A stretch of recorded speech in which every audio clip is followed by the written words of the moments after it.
we look at the context, we look at the background. What kind of issues, challenges women face, right? So we look at that overarching picture. Then we will look at some of these specific issues. Domestic violence, right? Women face domestic violence. That's the reality. And at this point of time, we have certain laws to protect women from domestic violence. What is that law? And again, how effective has been that law? What are some of the loopholes maybe? And what can be done better, right? How can we make it more effective? Then we are going to talk about unpaid care work, unpaid care burden on women. Women carry out a lot of unpaid care work. That means they're working and they're not getting paid for that. And again, this is a specific kind of work. At care work, women take care of the elderly within the family. They take care of the kids, children within the family. So all these things they do, and they don't get paid for it, and they spend a substantial amount of time on these things. If you compare how much amount of time women spend on unpaid care work and how much men spend on unpaid care work, you'll realize that there's a massive difference. So, what is the implication of all these things? Right? How does it impact the females' economic rights, or how does it impact what is the social implication of all these things? We will look at that and what can be done to again make things better. Another area that I want to focus on is women's participation in the labor force. In case of India, women's participation in the labor force is not only low, but it has also been declining. Right? It has gone down over time. So, why are women not participating in the labor force? At least as per the numbers. And why this number has declined over a period of time? Why it is going down? So we'll try to look at some of the possible factors, and also we'll try to find out what can be some solutions to address this issue. Sexual harassment at workplace. Some of you might have been following the recent news. Some of you might have been aware of something like Me Too movement. Now, sexual harassment at workplace is prevalent in India as well. It's not something which is unique to India. And we have recognized this, and we have tried to create some mechanisms to address this problem. Right? So there are laws which try to prevent sexual harassment at workplace. Despite that, sexual harassment continues. What could be the reason why the law has not been completely effective? What can be done to make the law more effective? Right? So we'll try to look at all those things when we discuss sexual harassment at workplace. Another issue when it comes to India is women's participation in politics is very limited. Look at parliament, look at legislative assemblies, look at cabinet, and you will not find sufficient women representation. Now, if women are not participating, or maybe women are willing to participate, but they don't get enough support, they don't get enough opportunities.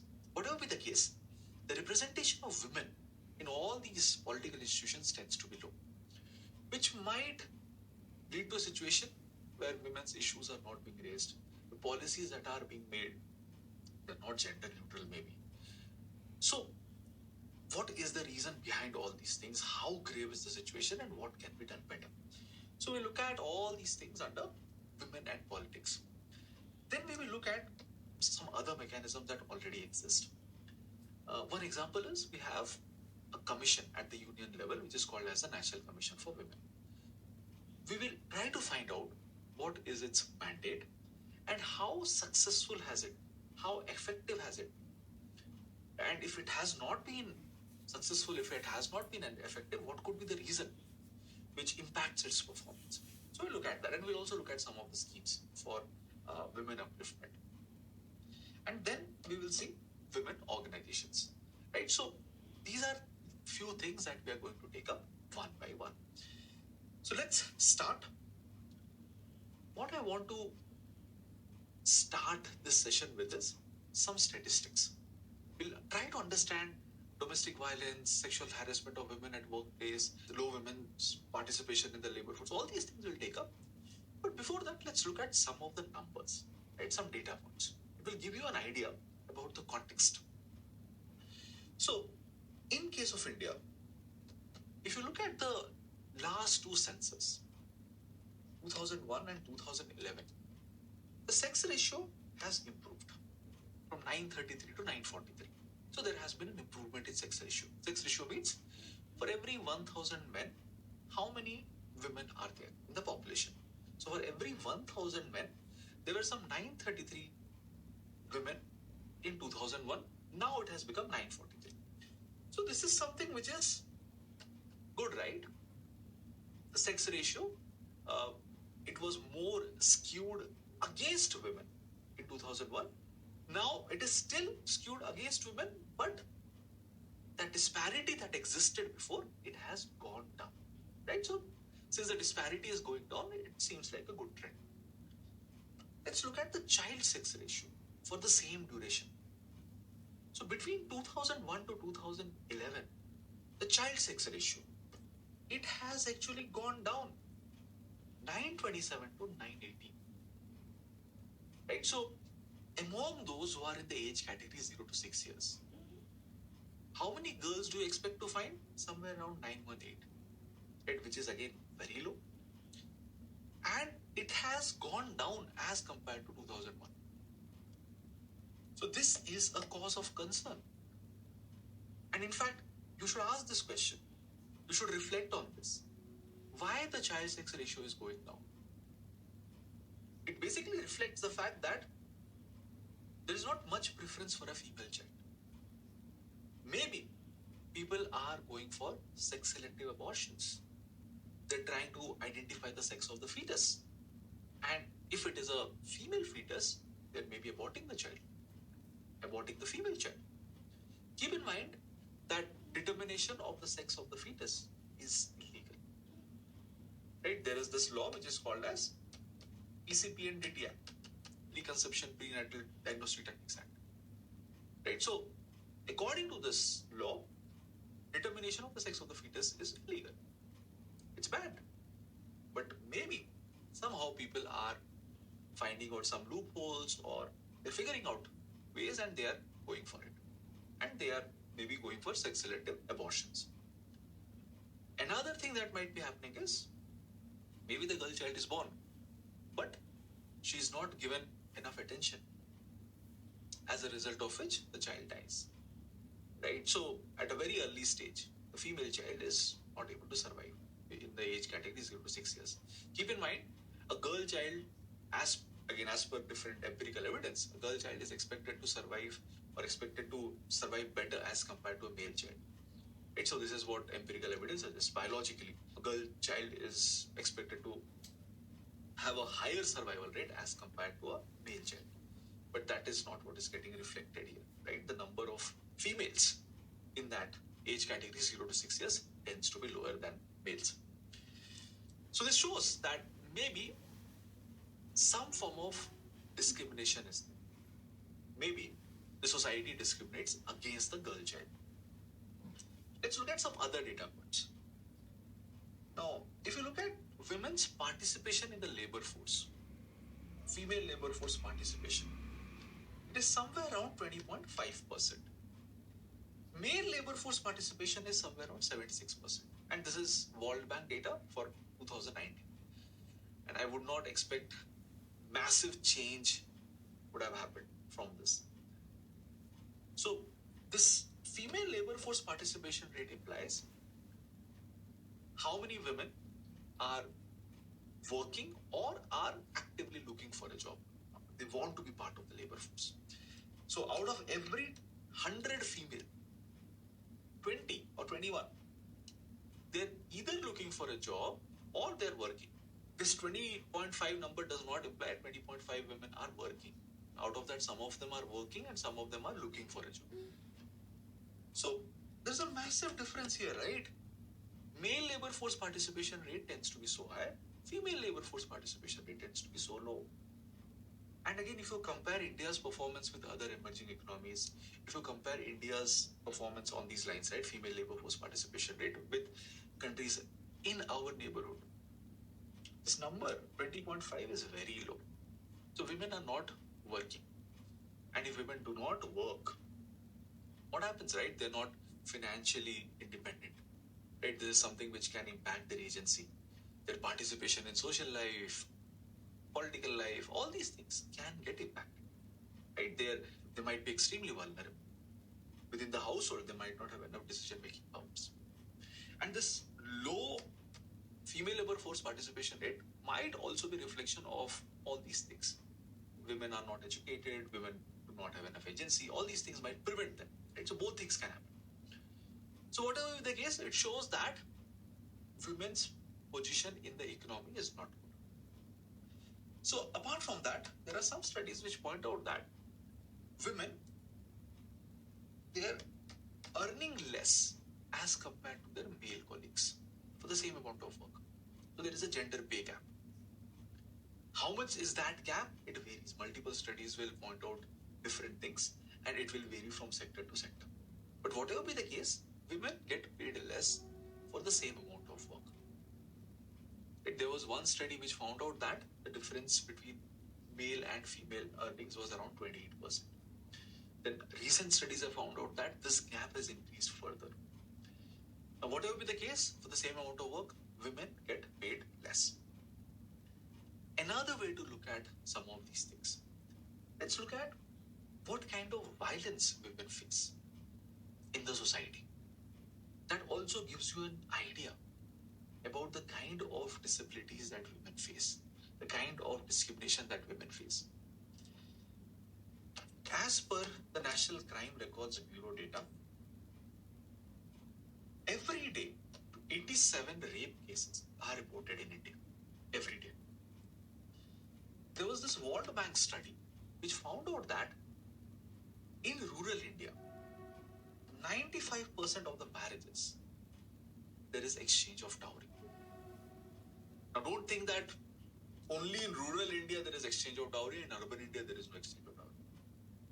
The study was carried out in rural India, right? So they studied rural India and they studied the extent of dowry. They are finding out that if there are 100 marriages, 95 marriages, dowry is exchanged. In urban areas also, dowry is exchanged. And this is not something which is restricted to only few corners of the country or few pockets of the country. There is exchange of dowry throughout the length and breadth of the country. Northern parts of India, southern parts of India, everywhere dowry is exchanged. Right? So, again, not just exchange of dowry is there are also dowry-related violence. Even now, women are killed if different kinds of dowry demands are not met. Consistent demands are there even after marriage. Right? So this is something which is of grave concern, a matter of grave concern. Then domestic violence, spousal violence. Every 4 minutes, one police complaint is received. Imagine, every 4 minutes, there is some domestic violence that is being committed. Also keep in mind, this is what is being reported to police. Many instances are not even reported. They're not even recorded.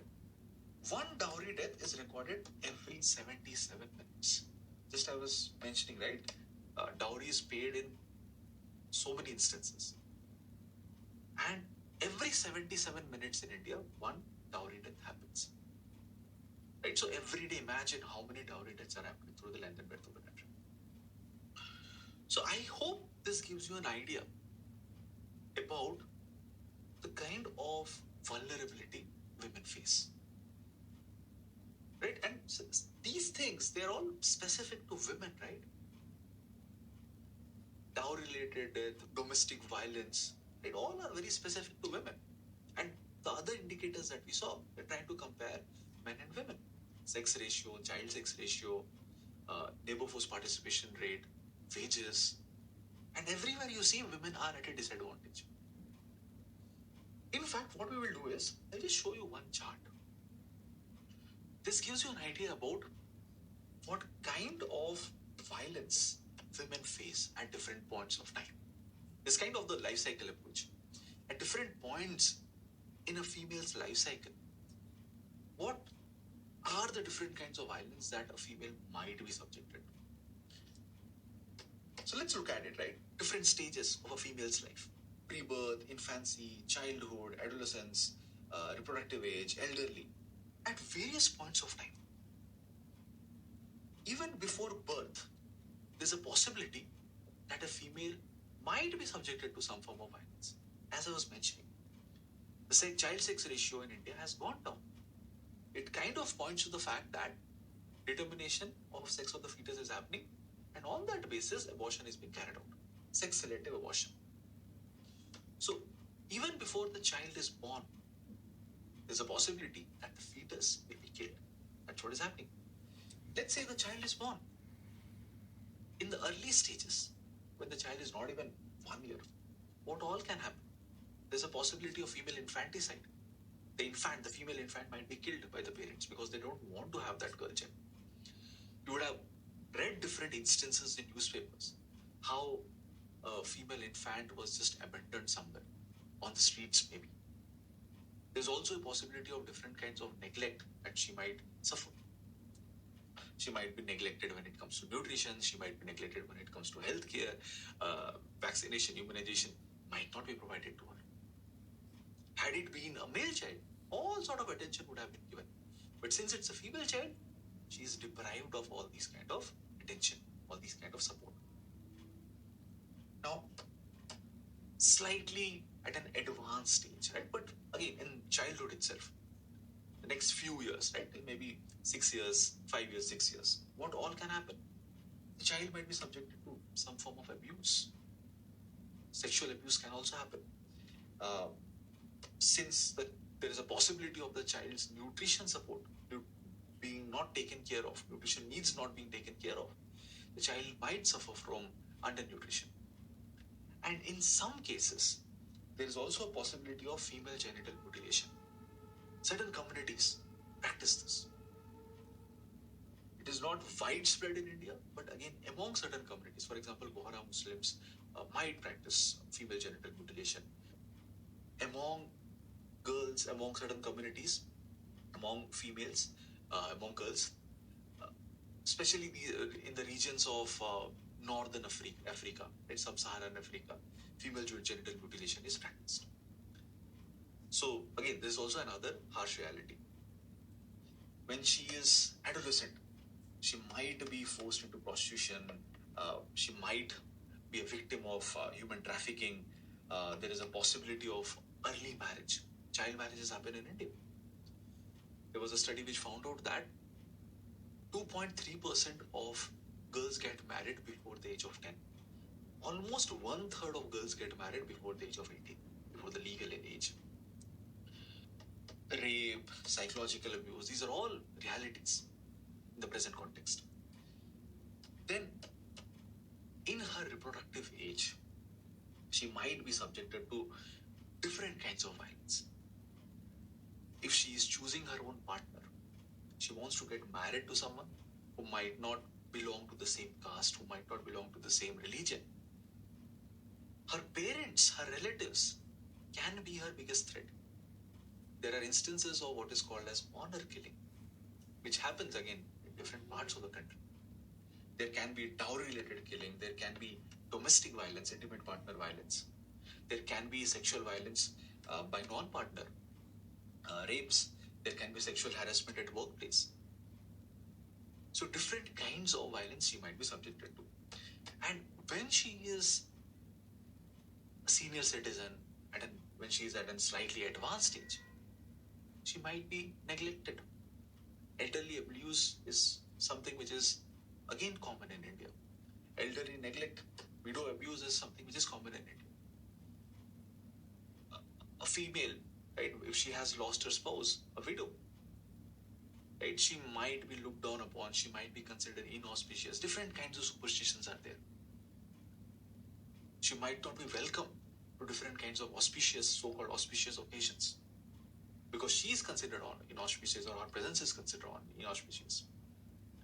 There are places in India where you will find widows from different parts of the country coming and staying together because most likely they have been neglected, they have been asked to leave their households.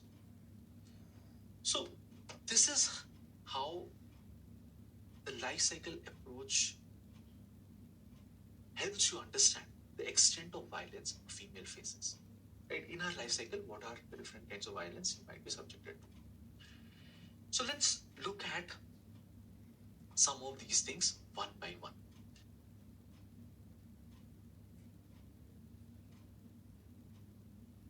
So, as I was just mentioning in the roadmap, right, what all we are going to cover. So, we look at all those dimensions one by one.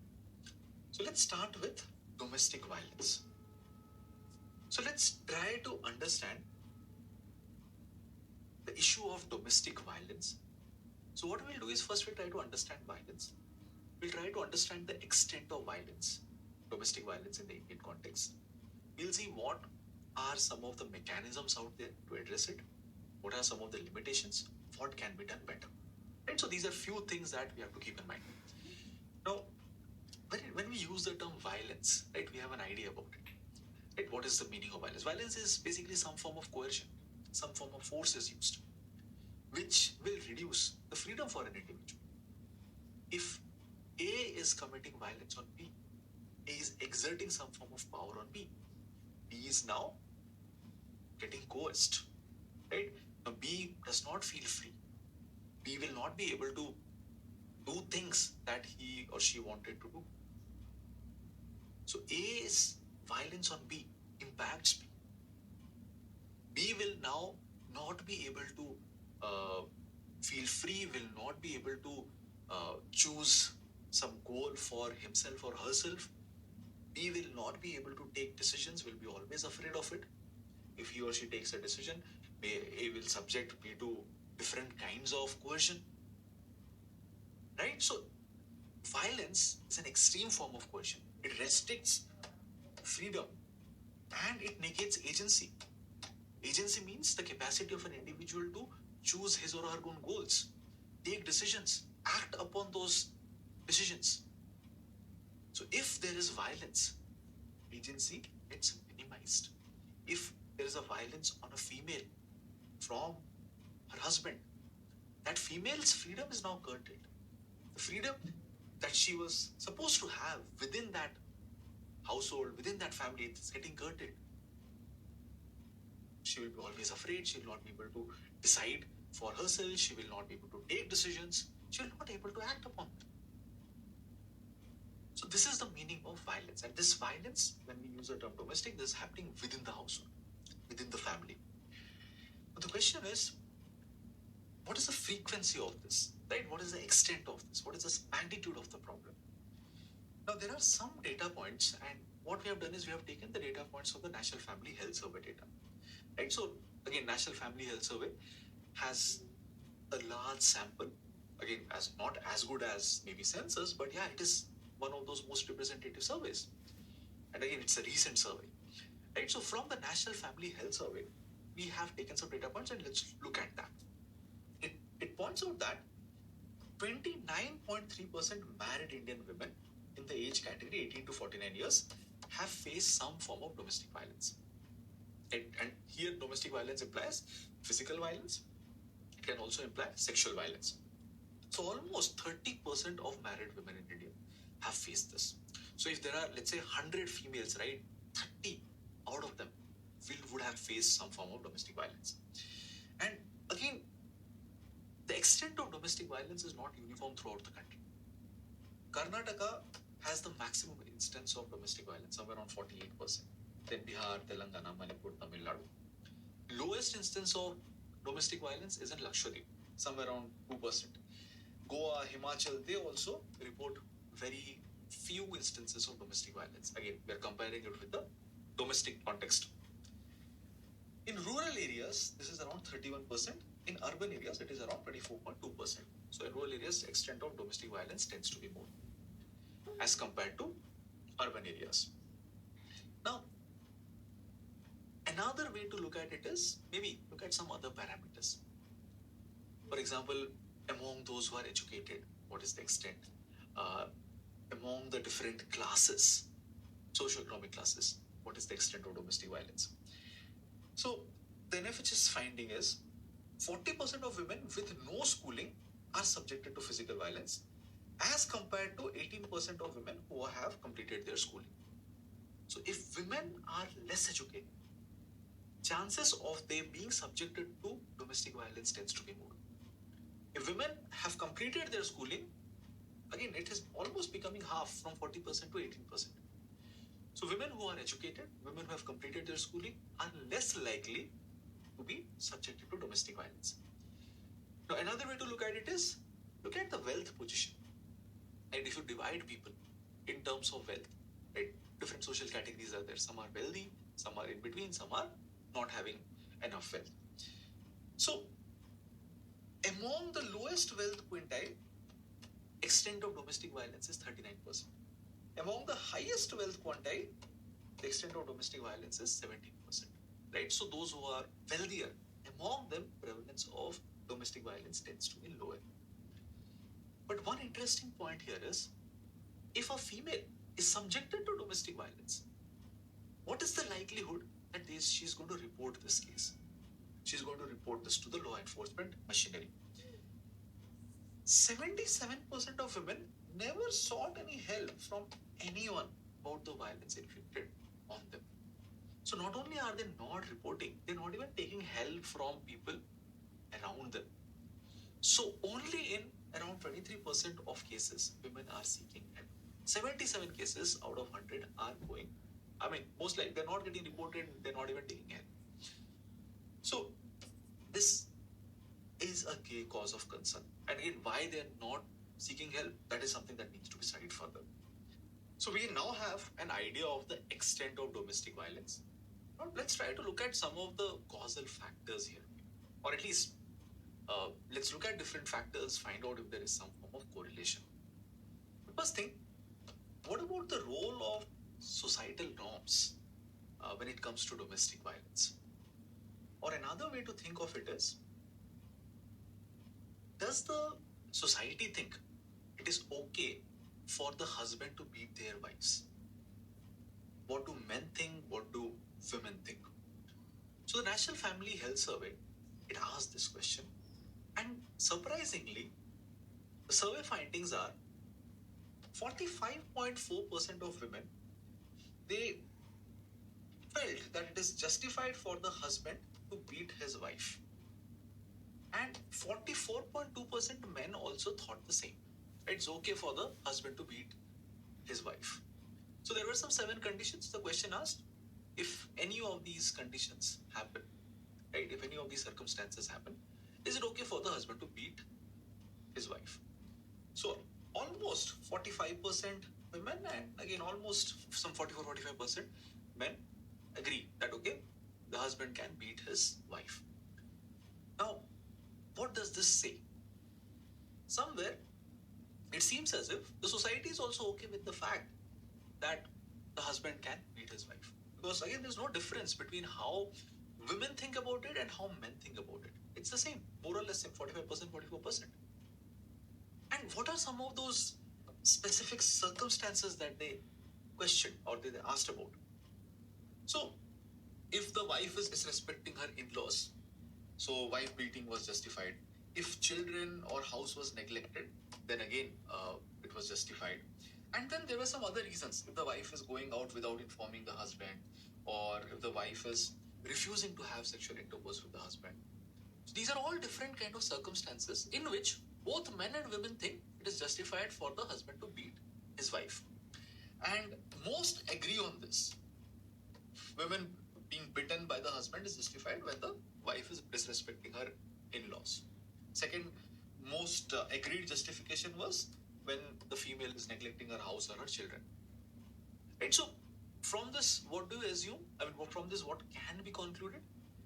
So ideally, right, the female is the one who should be taking care of the household responsibilities. Ideally, it is the female who should be taking care of the children. Ideally, the female should be taking the permission of her husband when she is going out, right? So this is what is the assumption in the society. And if any of these assumptions are not met, then the husband is justified in beating the wife. So this is how the society feels, right? So there's the role of societal norms here. Now, let's say if a female is educated, a female takes decisions, a female is working outside. In these circumstances, what happens? In other words, if a female has voice, she has a say, does it make her prone to domestic violence? Or the extent of domestic violence goes to what happens? So again, some of the data points we have gives us some idea. Now, if women, they jointly take decisions, household decisions with their husbands, these women are less likely to experience spousal violence. So women and husband, they are both equally taking the decisions. It's not only the female who is taking decision, it's not only the male who's taking the decision. They're jointly taking the decision. In such scenarios, possibility of spousal violence goes to. What about education?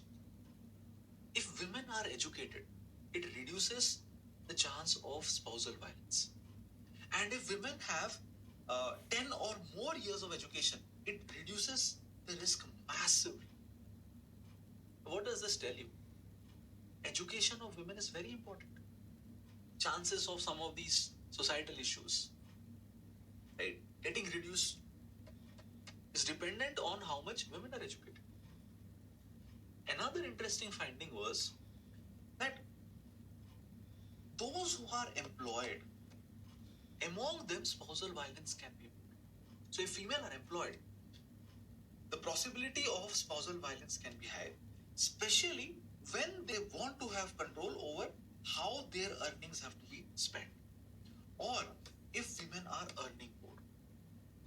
So only female working outside might not reduce spousal violence, because there is evidence to point out that if women are working and they want to have a greater say on how their earning is used, or if women are earning more than their husbands, the possibility of spousal violence increases, domestic violence increases. Right? So these are some interesting points.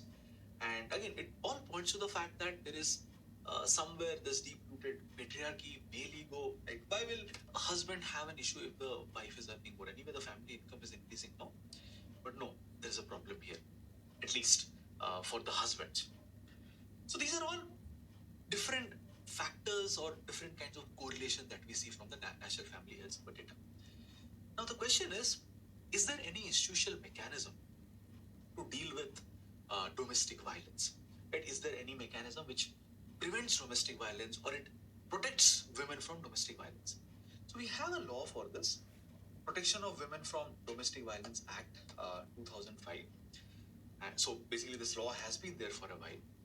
So let's look at some of the features of this law, and then let's try to understand the effectiveness of the law, right? We'll evaluate that. And then we will see if it is not completely effective. And obviously it is not completely effective because domestic violence continues even now. We saw some of the data points in the beginning. So what are some of those shortcomings within the present institutional mechanism, and what can make it better? What are some of the features within this law? So it defines what is domestic violence, and it defines it in a broad manner. It includes physical violence, sexual violence, verbal violence, economic violence. All these things are considered to be domestic violence. They're all within the ambit of domestic violence. Apart from that, another thing that it does is it makes a departure from penal provisions to civil reliefs of protection and injunction. So what it is trying to do is the focus is less on different kinds of punishments, right? Penal provisions. The focus is more on different kinds of protections, different kinds of court orders, civil reliefs. Focus on maintenance, compensation, those kind of things. Now, what could be the reason for this? See, look at the extent of prevalence of domestic violence in the society. 29.3% of married women are saying that they have experienced domestic violence. So, and this is what is being reported. There will be even more females who would have experienced domestic violence who would not have reported. Apart from that, look at how the society views domestic violence. The societal norms. Right? 45% of both men and women think domestic violence is not wrong. Right? They feel that okay, it is okay for the husband to beat their wife. So universally within India, people think that it is okay to beat their wives. Men think it is okay to beat their wives. Women think that it's okay for their husbands to beat them. Right? So only having punishment or focusing on punishment might not be able to solve the problem. The problem lies at the level of society, and it is something which is widespread. So instead of having punishments, or you cannot just use punishments to address this thing, rather focus on protection, injunction, different kinds of court orders here, reliefs, right? So that might be better rather than punishment, because or else you will be just putting everyone in jail. Like some 29% of women have experienced it. So many are agreeing that there's nothing wrong in it. So possibly that's the reason there is this departure here. Apart from that, what all it tries to do, it focuses on economic rights. Women should get some amount as compensation if they have faced domestic violence. They should get some amount for maintenance. Apart from that, it creates a cadre of officials who are known as the protection officers. It creates a new office basically. And these protection officers are supposed to assist women so that they can approach courts and they can approach different support services. It also recognizes another set of actors, service providers, non-governmental organizations who can provide different kind of support to women. Right? Women, if they're facing domestic violence, they want to step out of their homes. They don't want to stay in that same home. What kind of support they will need in that case? Right? Or if women need legal help, legal aid, right? Who will provide them that? So these vulnerable women who are the victims, they need different kinds of support, and these NGOs can act as those service providers. So the Domestic Violence Act recognizes their role as well. So far so good, right? The definition of domestic violence has been broadened. It has certain officers now, it creates a cadre of officials who are supposed to help women, assist women. It recognizes some other actors who will be supporting women. And it also provides for different kinds of economic rights of women. Now, this was something which was enacted in 2005. So in 15 years, 16 years, right, things would have changed, right? It should have been able to reduce the instance of domestic violence. But if you look at the data point, you will find that now also domestic violence is rampant. Right? In the beginning of the session, I mentioned that the number of instances of domestic violence is quite huge. Domestic violence, dowry, all these things are prevalent in the society. So it shows that Domestic Violence Act might not have been very, very effective. So what is the status on ground? What are some of the ground realities? Right? What is the reason why this particular law might not have been as effective? So let's look at some of these scenarios. Now, as per this law, the union government has made this law, right? It is at the union level, protection of women from domestic violence. But at the end of the day, who's going to implement it? It is the states who have to implement it, right? The protection officers. The state has to appoint this thing. So it is the responsibility of the state, and states have been given the flexibility, right? They will decide how do they go ahead with it. So many states, they have not designated full-time protection officers. So they do not have some officers whose job is just to ensure that they act as protection officers. So what will happen is they will be having some other responsibility. On top of that, they will be given some additional charge as protection officers. So other government functionaries, they might be given some additional charge. Apart from that, in many states, they have not even appointed protection officers. So that is the case. Also, where should the protection officers be sitting? Where should be their office? In many places, they are at the district. And just imagine, the districts can be huge. How do you expect women who are extremely vulnerable to go to the district to seek help? Right? So accessibility is again another issue. Also, for this entire law to be successful, there has to be some infrastructure as well. Right? For example, these protection officers, they should have a separate office of their own. If they are sharing the office space with someone, it might be difficult, it might be uncomfortable for females to go and register these kind of cases. Many times it might so happen that there is no waiting area for women who are going to report these instances. Waiting rooms might not be there. Clerical support they might not have.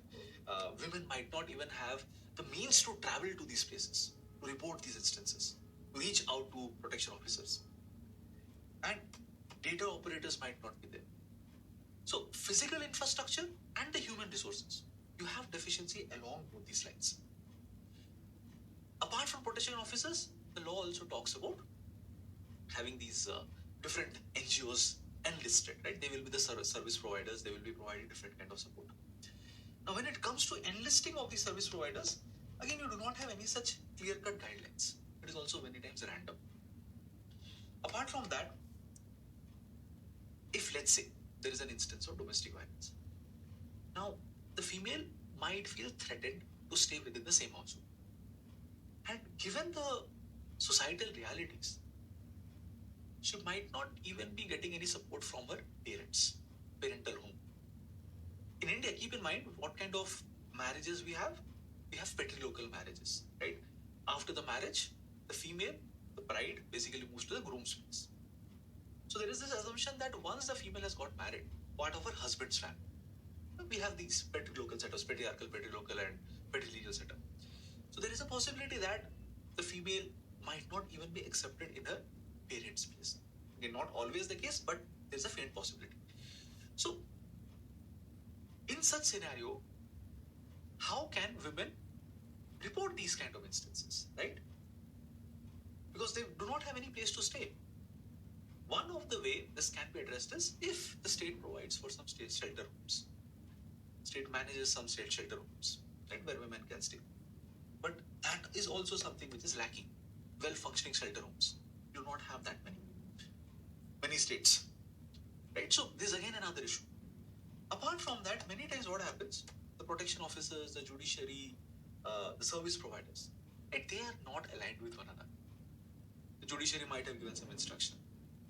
The service providers might not have been aware of it, right? So there is not much convergence, coordination between these three. Also, another issue is the judicial system itself. In case of India, there are so many cases pending before the judiciary. Justice delayed is justice denied. Right? If the judiciary is not able to provide justice quickly, what happens? The trust in the judicial system gets impacted. And also, if let's say a case goes on for years, for decades, it also reduces the incentives for people to report these cases, especially when it comes to women who do not have any other support. Right? So failure of the judicial system to provide quick relief, right? So again, that reduces the effectiveness of the law. Apart from that, ideally, we need to have more data about the law, about the policy, about the outcome of the policy. We do not have all these things. At the union level, at the state level, we do not have data on how many cases were filed, what was the outcome, what is the situation of women now. All these data points we don't have. So when policy making is done in India, somewhere we are doing all these things in the dark, we're shooting in the dark. Ideally, that should not be the case. We should have sufficient amount of data. And data not only on the number of cases filed, but also what happened afterwards. What is the outcome? Whether this law is able to ensure that women's situation is becoming better over a period of time. Whether instances of domestic violence is going down or not. So those kind of data we need to have. Also keep in mind that when it comes to domestic violence, many times women will be hesitant to report all these things. Why? First thing is women might not even understand that this is something which is wrong. 45% of the women think it is okay for their husbands to beat them under these specific circumstances. They don't think that it is something which is wrong. Secondly, they might not report it because if they know that there can be repercussions which might impact their family, which might impact their kids, which might impact them, and they are not financially independent, right? So they will shy away from reporting it. In fact, their own family members, the female's own mother, father, her own side, they might also say, don't go with this, don't go and report, don't take it to the courts. Right? So there is a possibility that these kind of instances will not be reported. Under-reporting will be there. So in that case, you will not get a real scenario, real picture The 29.3% at all, that is what we are saying, right? Again, maybe that is also less. So we need to again have some mechanisms by which these data can be collected again and again. There is something called as victimization surveys, and that, so basically you go to households and you ask them about, okay, whether this thing happened. So from that you might get a better picture. So maybe go ahead with that to get the idea of the reality. Now, so what can be done better? Right? We know that you have a law. You know that the law has not been completely effective. What can be done better to improve on the present situation? First thing is, and again, this is kind of a solution for many problems. You need to have some form of judicial reforms. And we need to ensure that the capacity of the judiciary to provide justice increases. Right? So maybe the strength of the magistrate courts in India, it needs to increase. So that quick relief can be provided to women who have been suffering. Maybe the government can set up a fund for women's maintenance order. From this fund, immediate relief can be provided, and then maybe the government is tasked with the responsibility of collecting this from the perpetrators. The required infrastructure is very, very important. See, for any law to be successful, you need to have the complementary infrastructure, right? So you need to have protection officers, shelter homes have to be there. They should be well functioning. It's not that only you have some buildings, they should function well. List of service providers should be there. Police should be given guidelines. Gender sensitization of police officials should be there. The different committees, there should be convergence, right? So that there can be synchronized response and relief. Also, the states need to have enough finances for this thing. See, the law has been made at the union level, but the states are supposed to implement it. If the union has made a law, it should also try to find out a way by which states can figure out the finances. And if you want to have some form of uniformity, or at least some minimum level of service, right, some minimum level of protection that women have from domestic violence, then unions should incentivize the states for that. Or else what will happen, one state will have very good machinery, it will have protection officers, it will have the requisite infrastructure, another state will not have.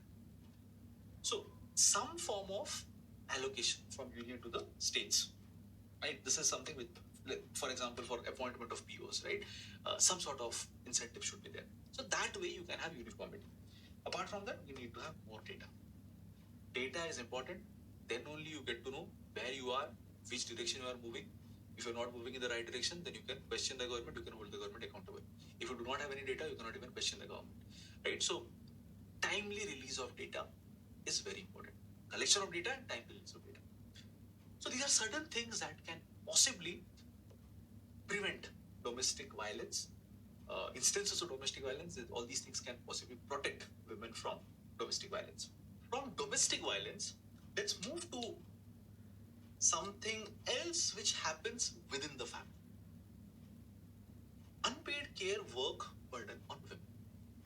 Within the household, women have to carry out certain kind of responsibilities. And again, these kind of responsibilities both men and women can carry out, but typically what happens, it is the women who carry out a larger part of it, or they shoulder larger part of the burden.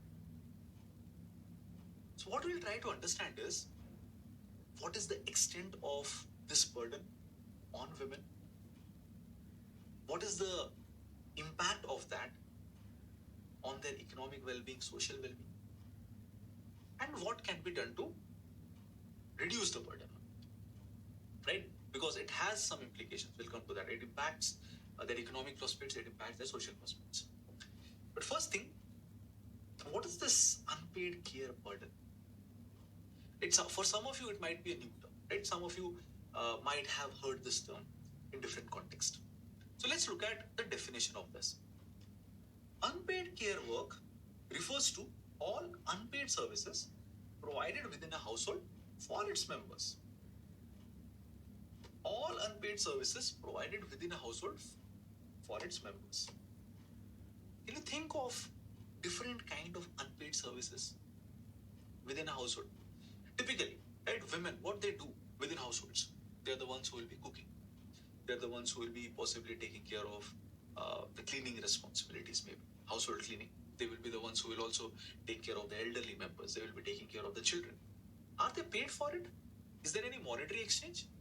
Those who are the earning members of the family, do they come and pay for these services to these females who are carrying out this responsibility?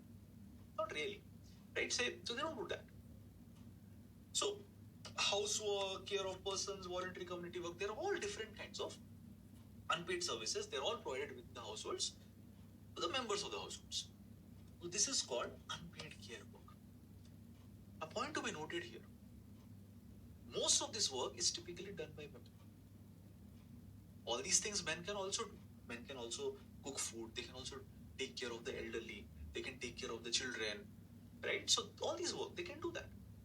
But usually it is the women who do it. And women are not getting paid anything for it. Now, let's try to understand it in a slightly deeper manner. In the sense that, what is the root of all these things? Right? What is the genesis of all these things? So, this is an entire paragraph from an essay. The source for the essay is below. Right? So, it's an essay by Sumitra Mishra and Shubhika Sasdeva. What they're saying is, see, men are expected to be strong and aggressive, the breadwinners, the protectors of the family.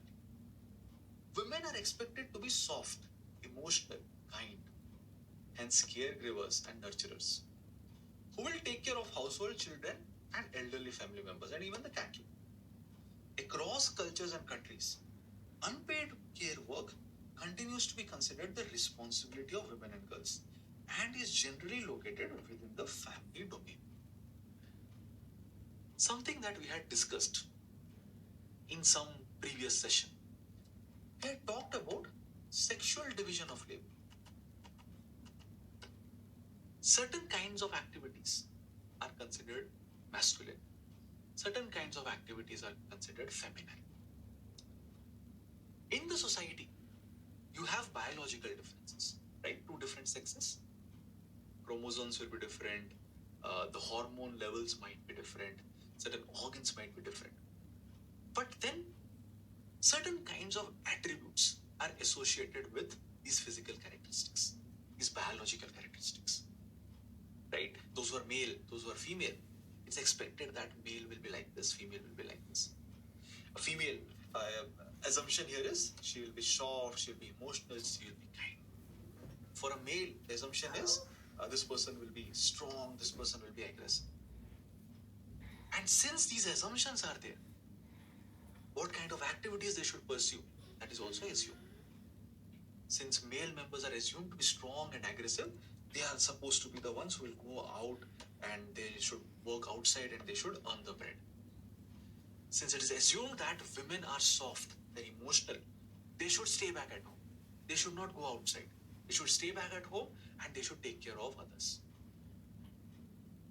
So, at the root of all these things is the sexual division of labor. On the basis of sex, on the basis of biological characteristics, on the basis of some physical attributes, it is decided what you should do and what you should not do, what you should do and what you should not do. And women are not paid for whatever work they are doing, right? Whatever care work they provide, they're not paid for it. They manage the household, they take care of the children, they take care of the elderly, they're not paid anything for it. And all these things are within the family domain. And this is something which is not unique to India, by the way. This is something which happens world over. But in case of India, what is different is the burden of unpaid care work on women is extremely high. If you compare the ratio, how much amount of unpaid care work men do and how much unpaid care work females do, right? This ratio is like huge, right? Skewed against females. So let's, in fact, what is better is if you look at some of the data points, right? It will give you an idea. So this is a data point which suggests that 75% of world's total unpaid care work is typically done by women. In India, a national sample survey, 2019 national sample survey, it had some findings. It found out that on an average, women spend 299 minutes in a day on unpaid domestic services. Right? So there's almost 5 hours Men spend just 97 minutes, right? Apart from this, is there any observation or is there any finding along certain divides, rural urban divides or class divides, caste divides? Women in rural area, they spend over 6.5 hours in unpaid activities. And this number is not very different in urban areas. In urban areas, women spend somewhere around little more than 6 hours, right? Somewhere around 6 hours in unpaid work. So when it comes to unpaid work, women in urban areas as well as rural areas, they are spending almost similar amount of time and significant amount of time in unpaid activities. What about caste dimensions? Upper caste men, they do the least amount of unpaid work. On the other hand, upper caste women, they do least amount of paid work. So women who are at the top of caste hierarchy or women who are from caste which are at the top of the caste hierarchy, right, they do least amount of paid work. So somewhere it points to the fact that, again, among the higher castes, it is not considered normal or okay for the women to go outside and work. What about wealth status, right? So again, the study finds out that women's paid work to that of men, it declines as the family wealth increases. So if family wealth is increasing, women are possibly stepping out of the workforce, right? So if they're poorer, if the family is poor, women is contributing, women is going out, stepping out, working, right? She's paid for whatever work she's providing, right? She's stepping outside and she's getting money out of it, right? She's working and getting money. But if the family wealth increases, women are withdrawn from the workforce. So again, it's something which is peculiar, right? Ideally, you should expect women to step out, but here it's not. It points to the fact that whenever there is some sort of necessity, family is not able to meet ends at that point of time, again, as a last resort, women are going and working. But if you have wealth at that point of time, maybe just the men are going outside and working. So somewhere the societal norms are at play. According to societal norms, sexual division of labor, men should go outside and work. But that is at play here, maybe. These are some findings. Apart from that, different states perform differently. Haryana is the most unequal among the Indian states. Men spend just 15 minutes on unpaid housework, while women spend somewhere around 69 minutes. So this ratio is most stark in the case of Haryana. And it possibly reflects how the gender norms will be over there, how women will be treated in some of these places like this. So let's go one step further. Right? Now that we have an idea about unpaid care burden on women in India, how much it is, so we should try to think, we should try to reflect, how does it impact women?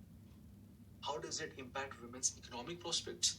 How does it impact women's social prospects? Like one by one, we'll try to look at each of these things.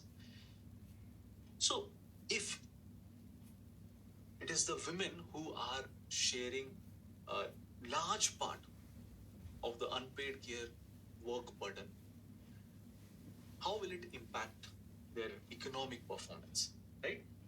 So many times what will happen, since women are expected to carry out all these household work, it also implies that they're expected, they have to carry this out, which in turn implies that they might not be able to participate in the formal sector of the economy.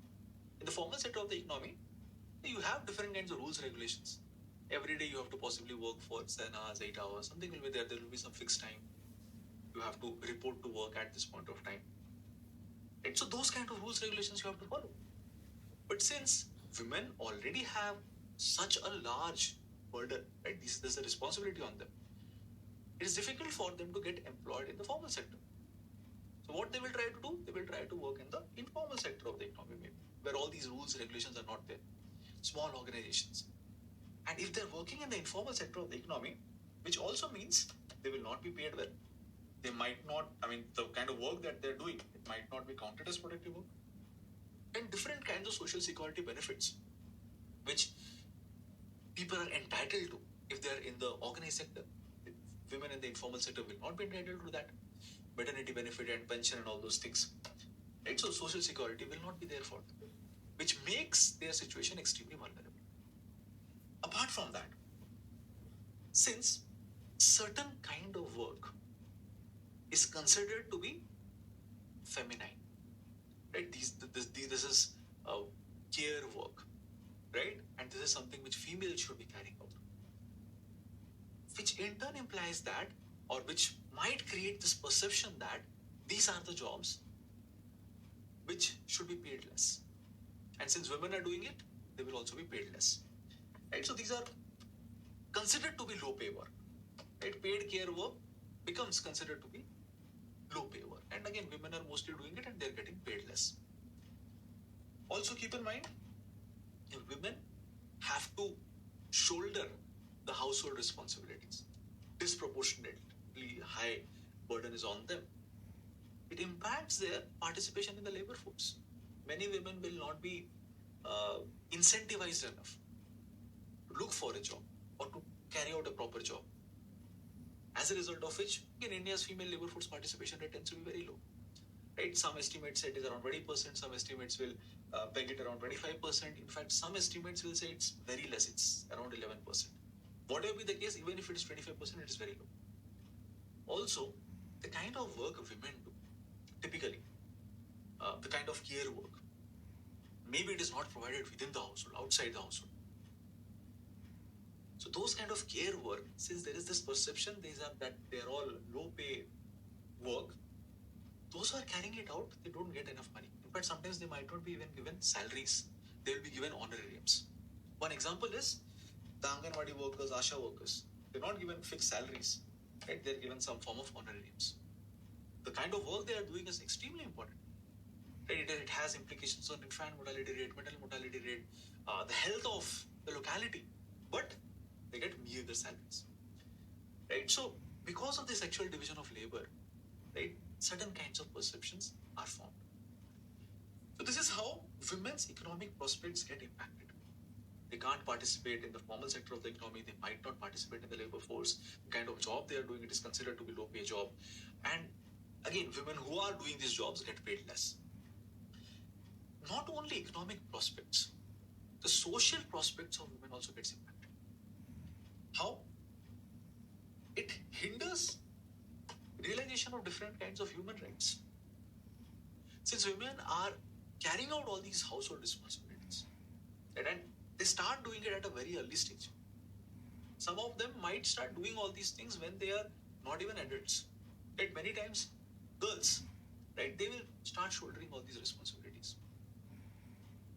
They will take care of their siblings.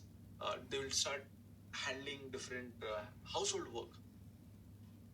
Now, all these things has deeper implications. So women are not able to have enough time for realization of their own rights: education, health, leisure, social, political participation. Young girls, they will drop out of school. They will take care of their siblings, or they will take care of the household responsibilities, household chores. All these things can lead to, again, things like child marriage. Right? It results in all these things. It can result in early childbirth. If the female is getting married at a very young age, again, chances of early childbirth is very high, which in turn can imply high maternal mortality, and which in turn can lead to a situation where poverty gets perpetuated. You are back into the cycle of poverty. It can lead to perpetuation of subordinate status. And since women are doing household chores, all the time they're doing that. All the time they're just engaged, engrossed in that. It impacts their social and political participation. Look at men. And most likely they will not be always stuck within the household. They will have different places to, since they do not share equal burden within the household, equal responsibility within the household, they get enough time. Outside also, they will interact with their male counterparts, their friends, acquaintances, whoever. They will talk about the political scenario, they will talk about the societal scenario. So their political participation, social participation rates will be more than the social and political participation rate of women.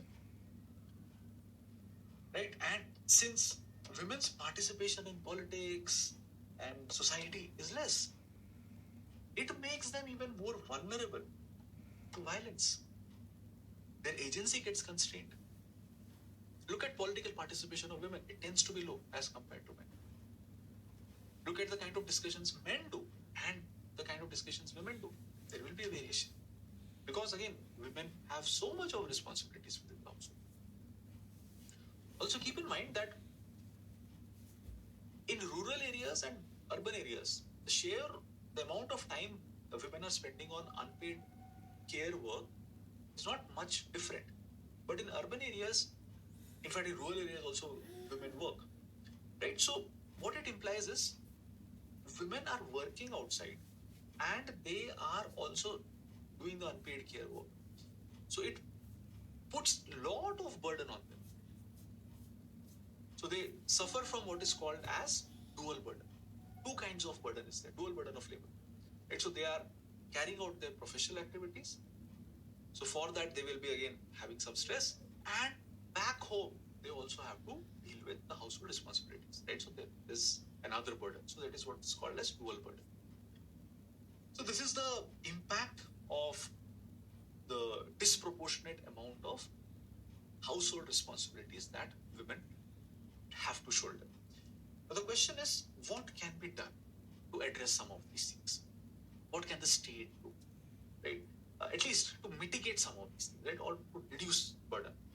See, one thing is, if there is provision for childcare services, if there are, let's say, crèche facilities, daycare facilities at work site, at neighborhood, the amount of time that women have to spend on their children, taking care of their children, might go down, right? Because the crèche, the neighborhood crèche at work site or neighborhoods, all these things can reduce their work, which in turn can imply that women can now possibly participate in the formal sector of the economy, which can also imply that more women might be willing to participate in the labor force, right? So these are all not very difficult solutions. Maybe the state has to intervene somewhere. Already in urban areas, you have daycare facilities, again, provided by private players, but not everyone will be able to afford that. So maybe if the government comes up with some of these facilities, or it subsidizes some of these facilities, facilitates this thing, it might have a bearing, or it might have some sort of multiplier effect, and women's participation in the economy can increase. Apart from that, universal maternity entitlements along with paternity leaves can also be helpful. At this point of time, only women in the organized sector, they are benefited by the maternity leave policy. Okay? We have a law by which women are entitled to maternity benefit for 26 weeks. If it can be expanded further to include women who are possibly in the informal sector of the economy, then women can benefit further. But see, here there is another constraint here. At this point of time, you have maternity leave policies and in organized sector. This can go against the interest of the females. How? There's a possibility that many firms might discriminate against female employees, especially when they have young female employees who are recently married. Most likely, they will be having a baby in the next few years. Most likely, they will become pregnant in the next few years. So there is a possibility of discrimination, and this discrimination can take different forms. Maybe it can lead to differential pay. Gender pay gap can be there. Men will be paid more and women will be paid less, because the assumption is at some point in time the female will take maternity leave. Or maybe the firms do not hire as many young females, right? They will possibly hire females who are slightly in an older age category. So these kind of discrimination can happen. To mitigate for that, there should also be a provision for paternity leaves. So that way, a firm cannot discriminate. Even if a male member is having a child, right? In the family, there's a child, the male member is equally entitled to some duration of leaves. If that is there, then the discrimination, potential of firms practicing these kind of discrimination can go down. So these are some recommendations that can possibly address this issue, can at least help women, and that way the entire economy can get impacted, and also society will get impacted, because if more women are able to participate in the workforce, there will be multiplier effects. So this is about unpaid care burden on women.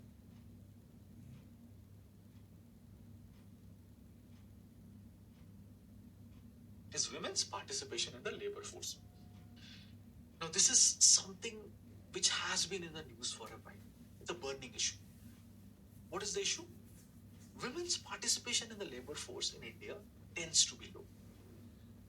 Now, when I use the term low, you might have a question, how low is low? Right? What is the meaning of low?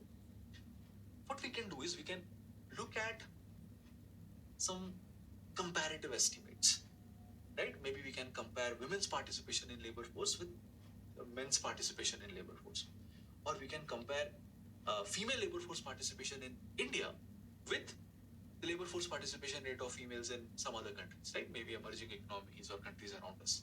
That will give you a better picture. So as per recent data, World Bank 2019 data, 20.5% of females in India were in the labor force. On the other hand, some 76% of males were in the labor force. So keep one thing in mind, that when I use the term labor force participation rate, it implies what is the rate of men or women who are either working or who are actively seeking a job. This 20.5% does not imply that out of every 100 females, 20.5 are already working. No. It implies out of 100 females, total of 20.5 are either looking for a work or they're working. So if you compare the labor force participation rate between females and males, look at the difference. Where is 76%? Where is 20.5%? Almost 1/4. Right? So women are so unlikely to participate in the labor force. This is one estimate, or this one picture. Another one, look at some of the countries in our neighborhood. In Bangladesh, the female labor force participation rate is around 36%, Sri Lanka 35%, Bhutan 59%, Nepal 83%. Look at these numbers, right? So India is way behind all these countries. Let's compare India with some other emerging economies.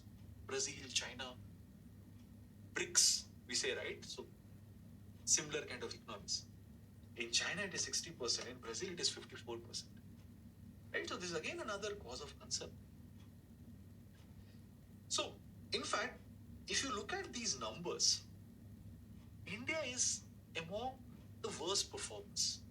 In fact, India will be along the ranks of Syria, Iraq, and this. And not only is this number low, this number has been declining. It is again another cause of concern. In fact, it was somewhere around 42.7% in 2004. It has become 20.5. So this gives a grim picture of our female labor force participation rate. Now, one thing that you can think of is, what is the importance of, or what is the significance of increasing female labor force participation rate?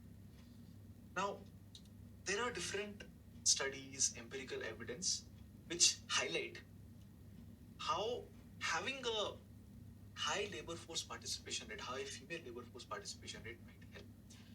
For example, some countries which had lower female labor force participation rate, but they increased the female labor force participation rate, they found out that it lowered the preference for a male child. So this has happened in South Korea, this has happened in Bangladesh. Right? So again, whatever preference is there. In case of India also, that is the case. There's a preference for a male child. Already we saw that, right? Sex-related abortions are possibly happening in case of India, because the child-sex ratio, if you look at the trends, that highlights that, or that points to that. So if you are having a high female labor force participation rate, maybe these kind of things can be reversed, right? There will be, the trend of greater preference for a male child can be reversed. Apart from that, if females are participating in the labor force, this is something which will contribute to the economy. It's going to be an immense contribution to the economy, which will increase, and it will grow at a faster pace, maybe. Can make India richer. So if women are not participating in the workforce, you are not utilizing the human resource potential that we have. So that's the reason we should be focusing on improving the labor force participation rate of females. Now, what could be the reason why the labor force participation rate among females tends to be low LFPR? Now, there are different theories out there, different reasons given. Let's try to analyze each of them one by one. Now, Professor Ashwini Deshpande says that one possible reason can be that women are working but they're not getting counted. Why is it so? See, if you think of a spectrum, on one hand, women are not working. On the other hand, women are actively working, right? So they are the ones who are carrying out different kinds of paid work, right? Economic activities they're engaged in. So if you think of a spectrum, in case of India, there will be many women who will not be on this side or this side. They will be somewhere in the middle. They will be carrying out different kinds of domestic responsibilities, and again, they will be carrying out some other economic activities as well. They might get paid, they might not get paid. But the thing is, whenever the surveyors are coming and asking them whatever usual questions they asked, in the last 1 year, how many days were you employed for? What was the duration? Were you continuously employed for these many days? Last 1 week, how many days you are employed for? Or last few days, how many hours you have contributed? Right? So there are certain conditions here. There are certain ways by which this counting takes place. Given that women in India, they carry different kinds of responsibilities, they do all these different kinds of household work, they might not fit into some of these categories. As a result of which, they might not be getting counted. Right? So basically, women are working, but they are not getting counted. Maybe this is one of the reasons. Apart from that, women are primarily responsible for different kinds of domestic tasks. Right? For example, cooking, cleaning, household maintenance, elderly care responsibilities. They're doing all these things. Sexual division of labor. It's something that we saw just now. Now, since they are doing all these things, it reduces their probability of working outside. They're already engaged in so many things. Already there is so much responsibility. It takes up most of their time, which reduces their participation in the informal economy, formal economy, whatever. Apart from that, Professor Ashwini Deshpande says that in a survey they found out that 73.5% women who are currently not working said they would accept paid work if it was made available at or near their homes. Now, this is something which is interesting. What they're saying is if the work is near their homes or the work is at home, paid work, they will take it up. Now, why is this interesting? See, many times you will come across articles, theories that maybe women are being restricted to work outside. There are different kinds of structural barriers. Maybe there are different kinds of restrictions from the family as a result of which they're not able to work. They're not allowed to work, and women are also following that. But if you look at this data point, it suggests otherwise. Right? 3/4 of women, almost 75% of women, they're saying that they're okay with paid work, but it should be near their place, which actually points to the fact that they're already burdened with so many other things. If it is suitable for them, right, it's nearby, or it is at home, right, they can definitely take it up. So maybe women are willing to work, but we do not have work which is suitable for women. If you have work suitable for women, they will do this. If this paid work is suitable for women, if it meets their requirement, right, then they will possibly go for it. Another point which many times is brought about is there is some sort of stigma. If females are working, paid work, right, then there is some sort of stigma associated with that. Women should not do this, women should not do that. There is some honor associated which might be lost. Those kind of things can be there. But now, again, this particular essay by Professor Ashwini Deshpande questions some of these things. Now, if you look at the data points, the labor force participation rate in urban areas has been lower than rural areas. Does that imply that the stigma is more in urban areas as compared to rural areas? Doesn't make sense, right? In urban areas, stigma will be less because typically people in urban areas will have a broader mindset as compared to people in rural areas. Education levels and all those things will be better. So that might not be the case. Right? Maybe the point about stigma doesn't make sense. Apart from that, if you look at the recent decline in labor force participation rate, it has mostly come from decline in rural women's labor force participation rate. So women who were in the rural areas, among them the labor force participation rate has gone down dramatically. So does it imply that the stigma is increasing over a period of time? And again, that might not be correct. Also, another thing, there is ideally this stigma of working outside is typically linked with upper caste women. Right? Generally, among upper caste, there might be the stigma that ideally they should not step out. All these things can be there. But the recent decline in labor force participation rate among women is mostly because of decline in the participation of Dalits and Adivasis, and the stigma is not generally associated with them when it comes to work. Right? So maybe that stigma and work, maybe it is not as strongly correlated as some commentators might be saying. Apart from that, another factor which might be preventing women from working or which might prevent women's work participation in the labor force is fear of sexual violence. There might be certain areas where possibility of sexual violence is more. Right? Some areas might be infamous for that. Some regions might be infamous for that. So these perceptions can deter women from participating in certain sectors, participating in or working in some regions where possibility of sexual violence tends to be high. Apart from this, apart from stigma, sometimes some commentators point out that maybe there is some form of fear that how the work will be and other things, right? And as a result of which women might not be willing to take up paid work. But again, these things might not be very, very accurate because if you look at data related to internal migration, 70% of internal migrants in India are women. Yes, again, a major reason why women migrate is because they get married and they migrate with their spouses. But the number of women who are migrating for business, that has also been increasing. So women who cited business as reason for migration, it has increased in 10 years by around 153%. And then there are women who are migrating for work. Between 2001 2011, women migrating for work also increased by 101%. So if women are migrating for work, for business, this basically shows that women are willing to take different kinds of risks. Right? They're migrating, they're taking risks. Right? So not necessarily fear is a factor which is impacting women's participation in the labor force. So if you have to summarize all these things, what could be the reason why women's participation in the workforce is restricted? Maybe there is a fear of sexual violence. There are certain regions. Whether women are afraid of uncertainties and other things may not be. Whether stigma related to work, paid work, is a factor may not be. Right? That's what evidence suggests us. What else could be the reason?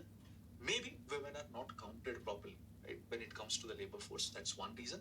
Second reason is the kind of responsibilities that are there, household responsibilities. It might prevent women's participation in the labor force. Also, women might not be having the right kind of work, suitable work. If they get suitable work, maybe their participation in the workforce will increase. So these are some top learnings on how to possibly think about women's participation in the labor force. So if we have to improve women's participation in the labor force, what can be some broader solutions? One is create opportunities. In rural areas, what has happened? Over a period of time, agriculture's contribution to the GDP has been going down. As a result of which, again, the number of opportunities in agriculture will also be getting reduced. So maybe create more opportunities in rural areas, non-farm employment opportunities. Right? That can possibly help women get into the labor force. Also keep in mind that women's education level has also been increasing. Right? So again, it will be a right fit for them. Agriculture's contribution to GDP has been going down, and women's education levels has been increasing. So different kinds of non-farm employment jobs, if they are being created, then women will be accommodated in these sectors. Apart from that, availability of childcare facilities, after-school services, better transportation, all these things can help. Whatever reduces women's burden, the whatever care burden, right, so that they can participate in the economy. So all those things we have to think about. Right? Childcare facilities, after-school services, all these things can help. Apart from that, if you have better transportation facilities, again, it helps. Right? So these are certain solutions to improving women's participation in the labor force. Now, something related to work. Till this, we are making a transition, right? First, we talked about domestic violence.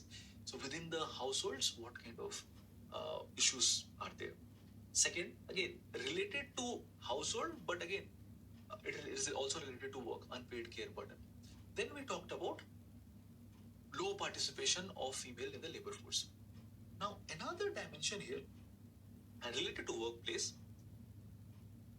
in India, and not just India, by the way, in different parts of the world, women are subjected to sexual harassment at workplace. So, do we have any legal mechanism to address this, to prevent sexual harassment at workplace? What has been its effectiveness, and what can be done better? Right? So, this is what we are going to discuss next. So, we started with something which happens within the household, a particular kind of violence within the household. We talked about domestic violence. Then we again looked at another issue within the household. Typically, women share disproportionate amount of burden when it comes to unpaid care work. Then we saw how this impacts women's participation in the labor force, and again other factors also which might impact women's participation in the labor force. Now, another dimension when it comes to working outside. So we'll try to understand sexual harassment at workplace. Right? What is the extent of this? Do we have any mechanism to prevent sexual harassment at workplace? We'll evaluate whether these mechanisms are working or not. And also we'll see what can be done better. Right? So again, sexual harassment at workplace is something that is the unfortunate reality, not only in India, in different parts of the world. And though in recent times, there have been different legislations to prevent this, to protect women from sexual harassment. At the same time, there have been movements initiated by women to raise these kind of red flags. The Me Too movement is an example of that. Right? Despite all these things, sexual harassment at workplace still exists. Right? So now let's understand what is the mechanism that we have right now to prevent sexual harassment at workplace. So at this point of time, we have a law, Sexual Harassment of Women at Workplace Act, Prevention, Prohibition and Redressal. This came into being in 2013. What does this law do? It mandates that all employers should have a policy against sexual harassment, and then there should be an internal committee made up of majority of women members. Also, they should have external members, right? It's not that the entire committee should be constituted of members from within the organization. They should have some provisions for external members. Apart from that, it outlines how can complaints be made, and if a complaint is made, what should be the inquiry process. Also, it mandates that some form of awareness training should be conducted so that the employees know beforehand what constitutes sexual harassment, what doesn't constitute sexual harassment, what is the difference, what are those things which can lead to creation of a safe work culture. In case there is an instance of sexual harassment, what is the complaint mechanism, what is going to be the inquiry process. All these things should be part of the awareness training. Also, this particular law has a provision for the possibility of conciliation and mediation. That is also there. And it also is cognizant of the fact that there is a possibility of having false complaints and what needs to be done in case there is a false complaint. Apart from that, organizations are supposed to draft an annual report And again, how many cases were there? What was the solution to each of these cases? All these things should be part of that annual report. Also, it implies that if annual reports are not created, right? If annual reports are not filed, it implies that the firm is not able to comply with the law, and there can be fine, there can be loss of license. So all these things that we are talking about are applicable for formal organizations which have 11 employees or more. Right? So they should have all these things. But you might have a question. In case of India, most of the women will be in the informal sector. They'll be working in very small organizations. What about them? Are they not protected from sexual harassment? Don't they have any protective mechanism? So this law talks about that also. This law has a provision for creation of local committees for working women who do not work in formal organizations. And these local committees will be just like internal committees, but these local committees will be set up by the district administration. They have similar substructure as internal committees. So this is what the Sexual Harassment Prevention, Prohibition, Redressal Act tries to do. Now the question is, how effective has this law been? So let's try to evaluate the effectiveness of this, right? We have been doing this, different laws, different schemes. We're trying to evaluate that. The first thing, to find effectiveness of something, you need to have some data. You need to have some number. How many instances of sexual harassment were there at workplace before? After the law came into being, how this has changed? How many cases were filed? How many organizations are having internal committees? Are these internal committees doing their job diligently? Right? So we should have data about all these things. Do we have data? Unfortunately, we do not have much data on all these things. In fact, we do not have any centralized repository about all these information, all these data points. So if you do not have any data, how will you even estimate? Right? How will you do post-mortem maybe? Right? So that is one of the major lacuna of this. In fact, there's not much clarity about how and where the reports are to be sent. So in case you do not have any clarity about these reports, right, you will not get an idea about what is happening in these internal committees, whether organizations are forming internal committees or not. So there's not much data about the effectiveness of internal committees as well. So this is kind of a black box that we don't know what is happening. Apart from that, again, I'm not saying this is something which is bad or good, no value judgment, and we're just evaluating what has happened. There has been a rise of compliance industry. Now, what is this? Just now I was saying that as per this law, some sort of awareness training should be provided to the members of an organization. Right? Annual training should be there, or whenever an employee is inducted into the organization, that person should be trained about these laws. Now, how this training is incorporated? Typically, many firms, what they will do, they will hire some agency who will provide this kind of a training. And again, many times these agencies also consult firms. Now, there are two things, possible things that they can do. One is they can advise firms on how to ensure that you create a safe workspace. Right? Everyone feels safe, secure in that workspace. It's a safe place to work for both men and women. And this is something what the law also visualizes maybe. Another thing that these firms might do is they might give them advice so that the company's liability for litigation gets reduced. So the company will ensure that, okay, it will ensure that the company will, the different kinds of litigation that might happen will be reduced. So again, the focus might not be on creating safe space for work, just ensuring that, yes, we are meeting the requirements of the law.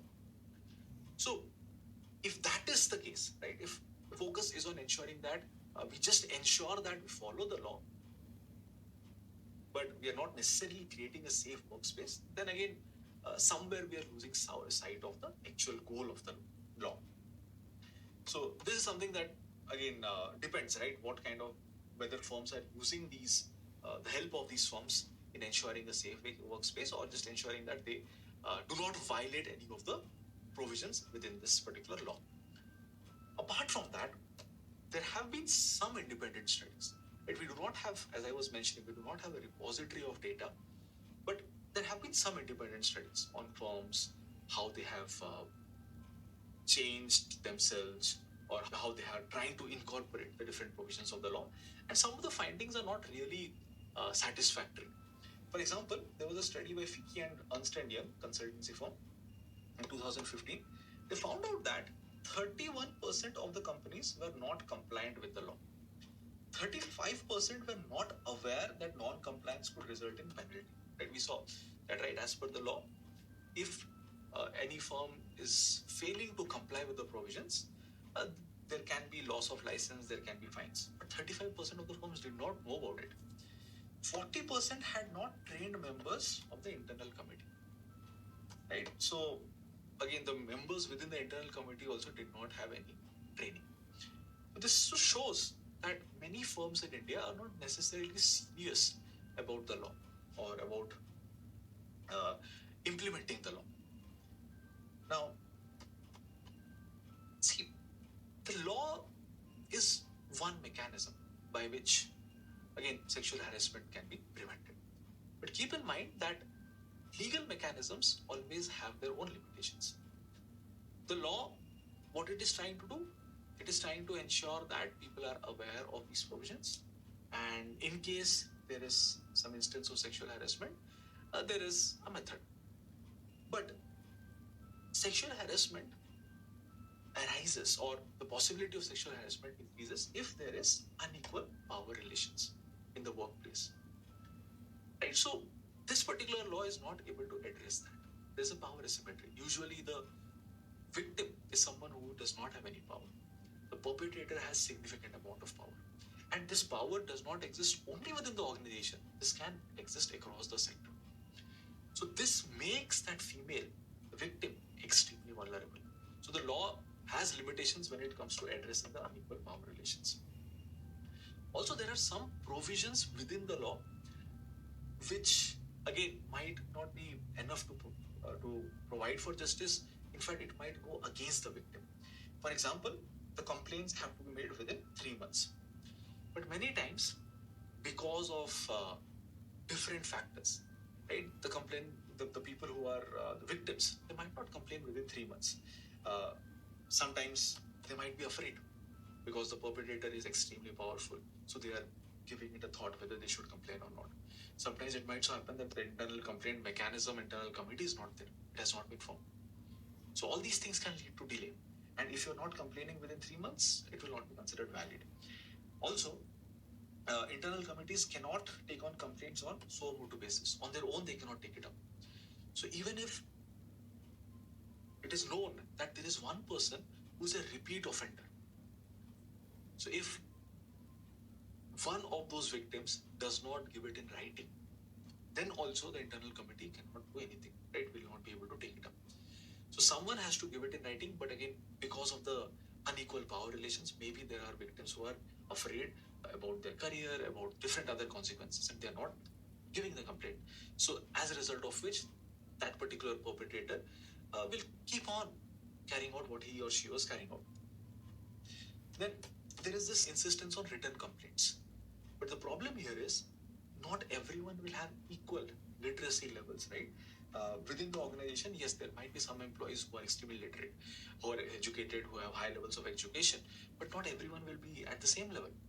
So that also creates a disadvantage. Now, internal committees are allowed to settle complaints through conciliation, provided the complainant makes this request. Now, this provision is there, but if you look at the social reality, it might put that female victim at a disadvantage. Because usually in Indian context, what happens? Women are asked to adjust. And women might be asked to adjust from their own family members. Right? So, again, she might not get justice and she will just shy away. Right? She might not take it up further. She might not take up the case further. Also, many organizations are facing different other kinds of challenges. At this particular law, at this point of time, it protects only female employees from sexual harassment against male perpetrators. But again, society is changing, the dynamics are changing. Many other realities have not been taken into consideration while drafting the law, maybe. For example, there is a possibility of same-sex harassment which has not been taken into consideration. There's a possibility of harassment of men by women, again, that has not been taken into consideration. Sometimes organizations face difficulties when it comes to identifying an external member who should be part of that internal committee. So these are some issues with the law at this point of time. Now, these are all issues specific to the formal organizations. Apart from that, as I was mentioning, there might be female employees who are not part of formal organizations, right? They're working outside informal sector. What kind of protection they get? They also get similar kind of protection, but by local committees, similar kind of committees which are within the organizations, but these are set up by the district administration.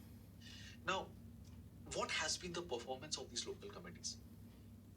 See, one local committee or one local committee per district might not be enough, especially when the members in the committee are also not full-time members, right? They're doing something else at the same time. They are also responsible for this.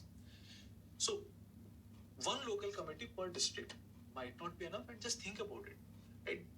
One committee maybe at the district headquarters is quite far away. Not every female in remote parts of the district might not be able to access it.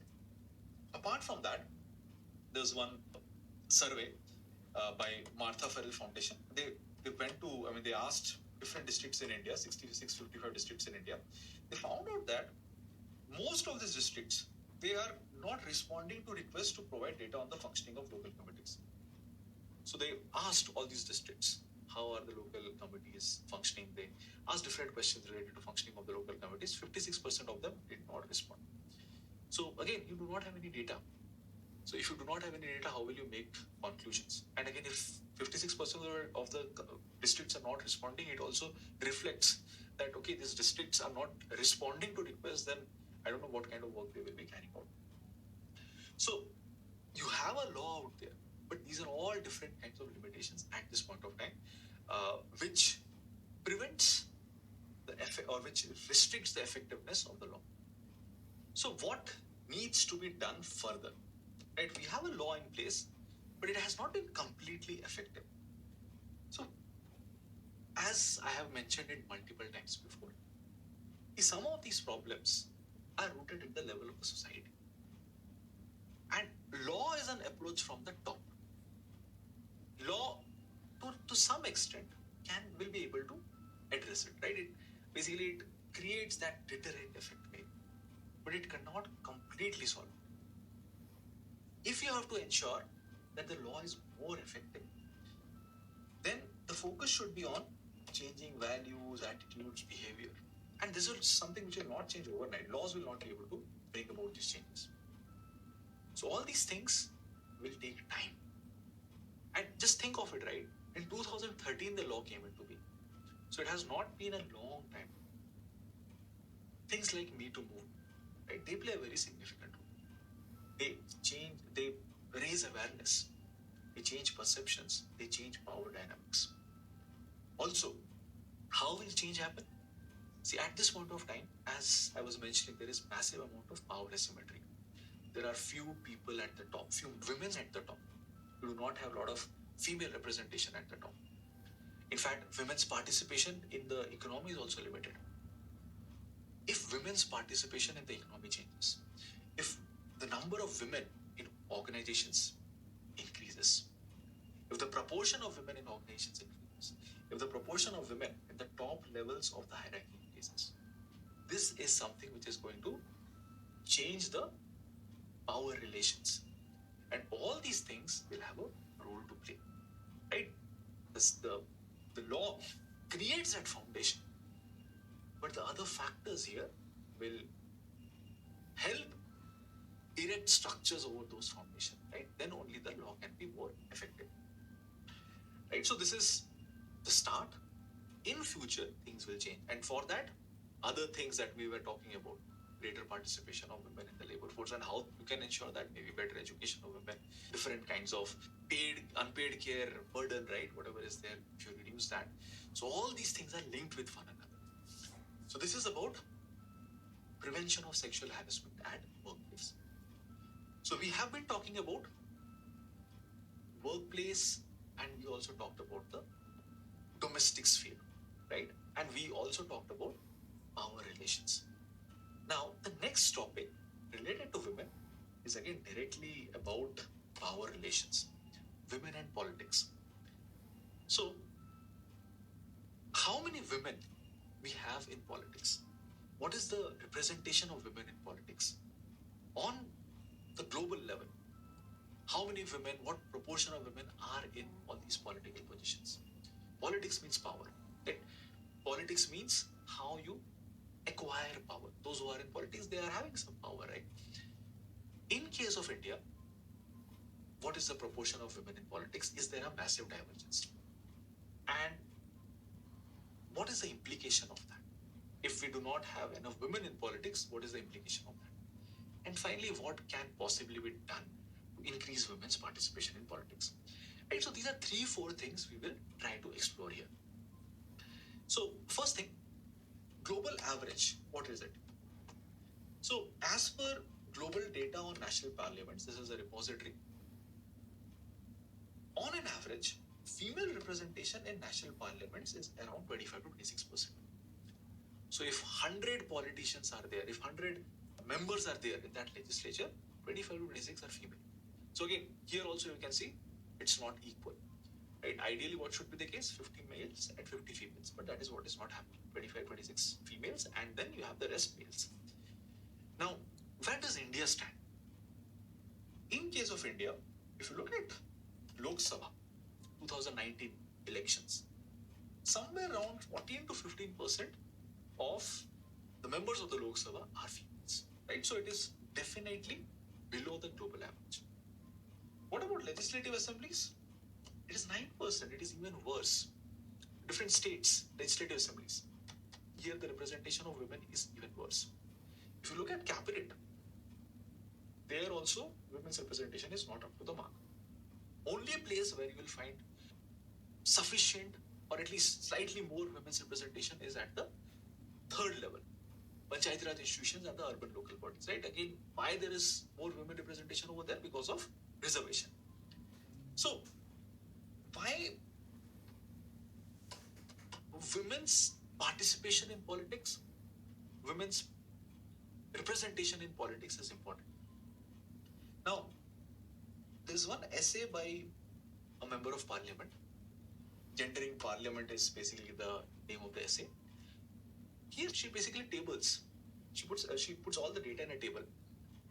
And how many questions, debates were there related to women?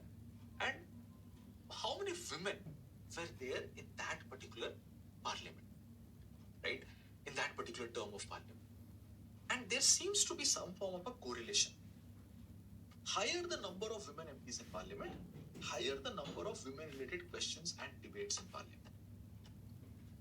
So if you have more women, there's a possibility that more issues, more questions related to women will be tabled in parliament. And what does parliament do? Parliament, it is supposed to make laws, and it is also supposed to hold the government accountable, the executive accountable. So if you have more female representation over there, the government, the executive, will be held accountable for its policies related to women. Also, the parliament is the one which makes the laws. So maybe you will have more laws which are gender sensitive, which are taking into consideration the interest of women.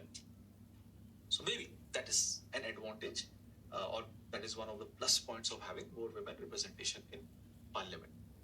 Now the question is, what can be done about it? How do you achieve that?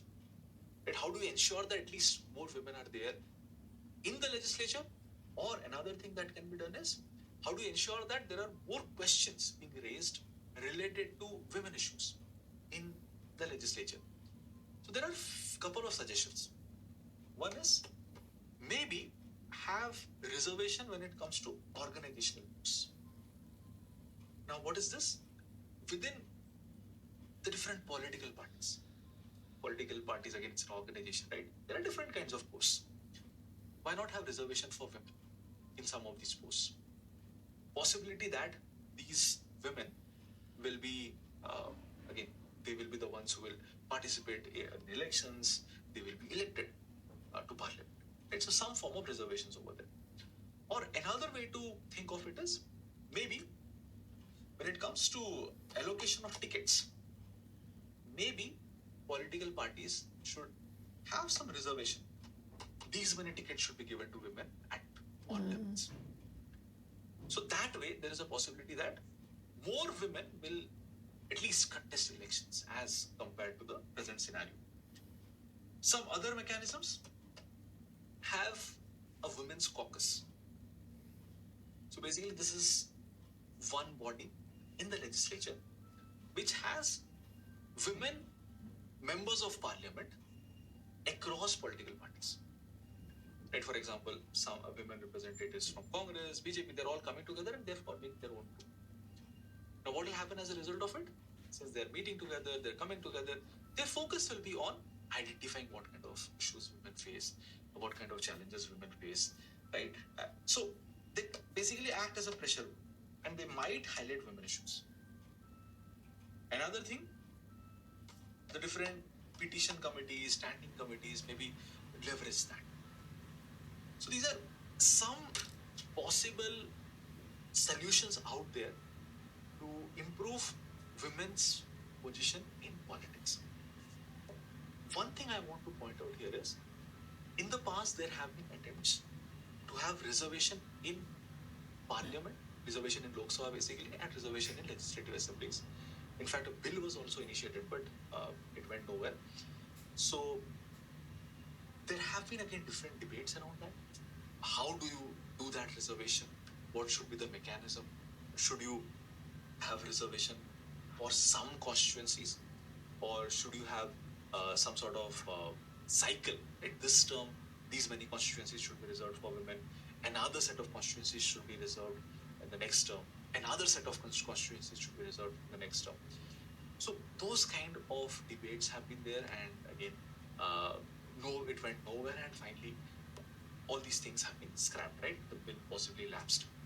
So we have not been successful in having women's reservation in Lok Sabha, women's reservation in legislative assemblies. The other options that we discussed right now might be comparatively easier option to do. Right? So maybe these are some of the workable solutions. Apart from all these things that we discussed, right, we discussed different mechanisms that we have. Right? We discussed the law which protects women from domestic violence. We talked about laws which kind of prevent sexual harassment at workplace. Right? So these are some mechanisms out there to either reduce discrimination against women or to protect women. Apart from all these things, we also have some institutional setup. We have what is called as the National Commission for Women, and it has been there for a while now. So let's try to understand, what does this commission do, what is its mandate, and let's evaluate, right, what has been its function. Has it been able to successfully address the challenges that women face, and if not, what could be the possible reason? So let's look at the mandate of this body. First thing, it is not a constitutional body, it is a body which has been formed by the law of parliament. Right?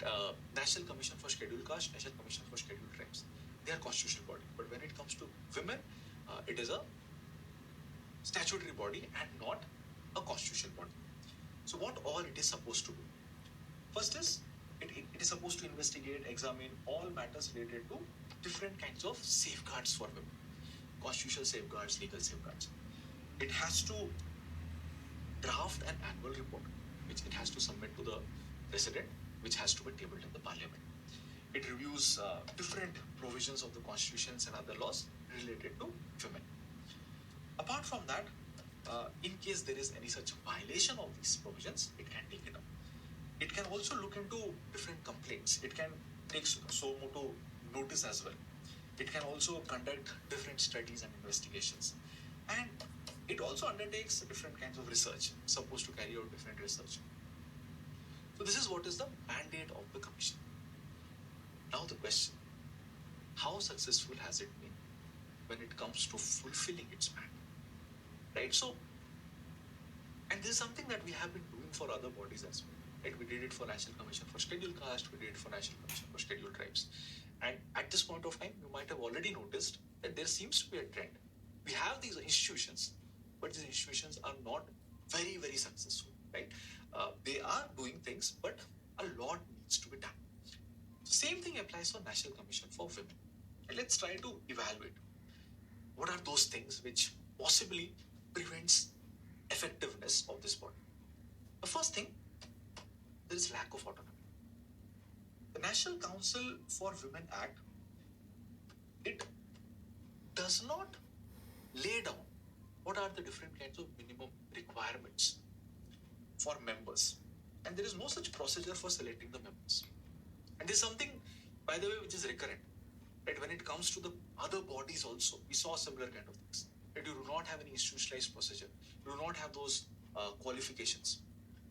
Now, what happens as a result of this? It's many times these organizations will be staffed with people who are political appointees. Right? And many times what happens is these places just become some sort of parking spot for retired bureaucrats, retired members of the judiciary. So you might not necessarily get people who are passionate for women-related issues, right? Gender issues. You might not get competent and committed persons. Most likely they will not be getting appointed. So this is the first issue. Now, what about the power of the body? Now, this body again remains subordinate to the ministry. Say, ideally, what should happen? It should be an independent. It should have autonomy. If the ministry is doing something wrong, it should be able to point that out. If the ministry is coming up with a policy which might not necessarily benefit women, or maybe whatever it is claiming, the benefits might not be same as that. Or maybe in some cases, there are a lot of unintended consequences. So if the commission is autonomous, it is independent, it can raise that. But generally it is subordinate. Again, subordinate because of its financial position, because of the kind of infrastructure, bunch of things. Also, if you look at how things have been happening, ideally, whenever it comes to different kinds of policies which are supposed to impact women, which are likely to impact women, the National Commission of Women should be consulted. But usually, it is not consulted. Whatever recommendations National Commission for Women gives, they're not binding. Also, when it comes to the different reports that it tables, they're not taken seriously. In fact, many times, the reports, there is no such stipulated time frame within which the report has to be tabled in Parliament. As a result of which, many times the reports are not tabled immediately. It takes multiple years. And the Commission itself has not taken any bold initiatives, right, for which the Commission will be remembered. Initially, maybe, but not in recent times. Right? Lack of bold initiatives. The Commission seems to have become a chairperson-centered body. Now, what does this mean? Ideally, what should happen? When an institution is created, the focus should be on building the internal dynamics within the institution. So it should not depend on personality. If an issue is being taken up, even if the chairperson changes, the next chairperson should also take up the issue. Right? So at the end of the day, the National Commission for Women should be loyal to the cause, should be able to solve these problems. There should be transition. But usually that is what not happens. Right? Since it is becoming a chairperson-centered body, which implies that the functioning of the commission, they're all dependent on personality. They're personality driven. Decisions, actions, they're shaped by personal interest and understanding. The institution in itself is not able to address problems. And again, this could be because the members themselves do not have enough experience, they do not have any expertise. And since all these institution has become kind of personality driven, there's no continuity in work. If the members of the commission change, whatever cause the previous commission had taken up, that again causes somewhere left half done. Quality of the reports are also not up to the mark. Content issues are there, language issues are there. Also, the commission faces some sort of disabilities, in the sense that it does not have any power to enforce its decisions. It might make some recommendations, but how to implement that? It does not have that power to do that. Also, mostly it takes issues only when these issues come to the light. And keep in mind that many of the issues that women face, they women might not be even reporting those issues. That all these things are happening maybe within the households. For example, domestic violence might be happening within the household and women are not even reporting it. So, since it takes up issues only when there's a lot of media coverage to it, so many of the issues that women face on day-to-day basis will not be taken up by the commission. Unreported cases are there. And it is not very successful when it comes to those cases where state is also equally complicit. Different institutions of the state, many times allegations are there against these institutions of gender violence. Armed forces, police officials, right? Allegations are there of violence against women. So in such scenario, the National Commission for Women is not able to take up, because again, it is subordinate to the government, it's subordinate to the Ministry of Women and Child Development. Ideally, it should have been an autonomous body, but that is not what the case is. So all these things limits the functioning of the commission. So this is the institutional setup to safeguard the interests of women. Now, apart from all these things, time and again, union government, state governments, they come up with different kinds of schemes, policies, programs. From mains examination perspective, they might not be very relevant, but from prelims exam perspective, maybe. So what I would request you is go through the NDIO book or economic survey. And I would suggest that for all these schemes policies, just write down a couple of things. What is the scheme about? Who are the intended beneficiaries? What is the likely outcome? What is the budgetary allocation? And what is the method they are using? So for each of these schemes, try to do that. On the screen, you can see some of the scheme names: Beti Bachao, Beti Padhao, Swadhar Graha, support to training and employment program of women, working women's hostel, one-stop center, Mahila Shakti Kendra, Nirbhaya scheme. See, these are all different schemes, right? 7 schemes are here. But then state level also some schemes will be there. So I would recommend, the better way is you yourself go through the India book or economic survey and look at some of these schemes and some of the key points. Because if I just repeat this, again, it will be very boring, and at the same time, you will not be able to remember it. You yourself figuring it out, writing it down, is the best method to remember all these things. And again, for these parts, right, you don't need a lot of analysis. You just need to remember some of these things, right? So what we try to do is we looked at things which are much more analytical in nature. Very, very important from the mains examination perspective, because there you need analytical skills. You will be asked questions which requires analysis. So these are different schemes and different laws, institutional setup.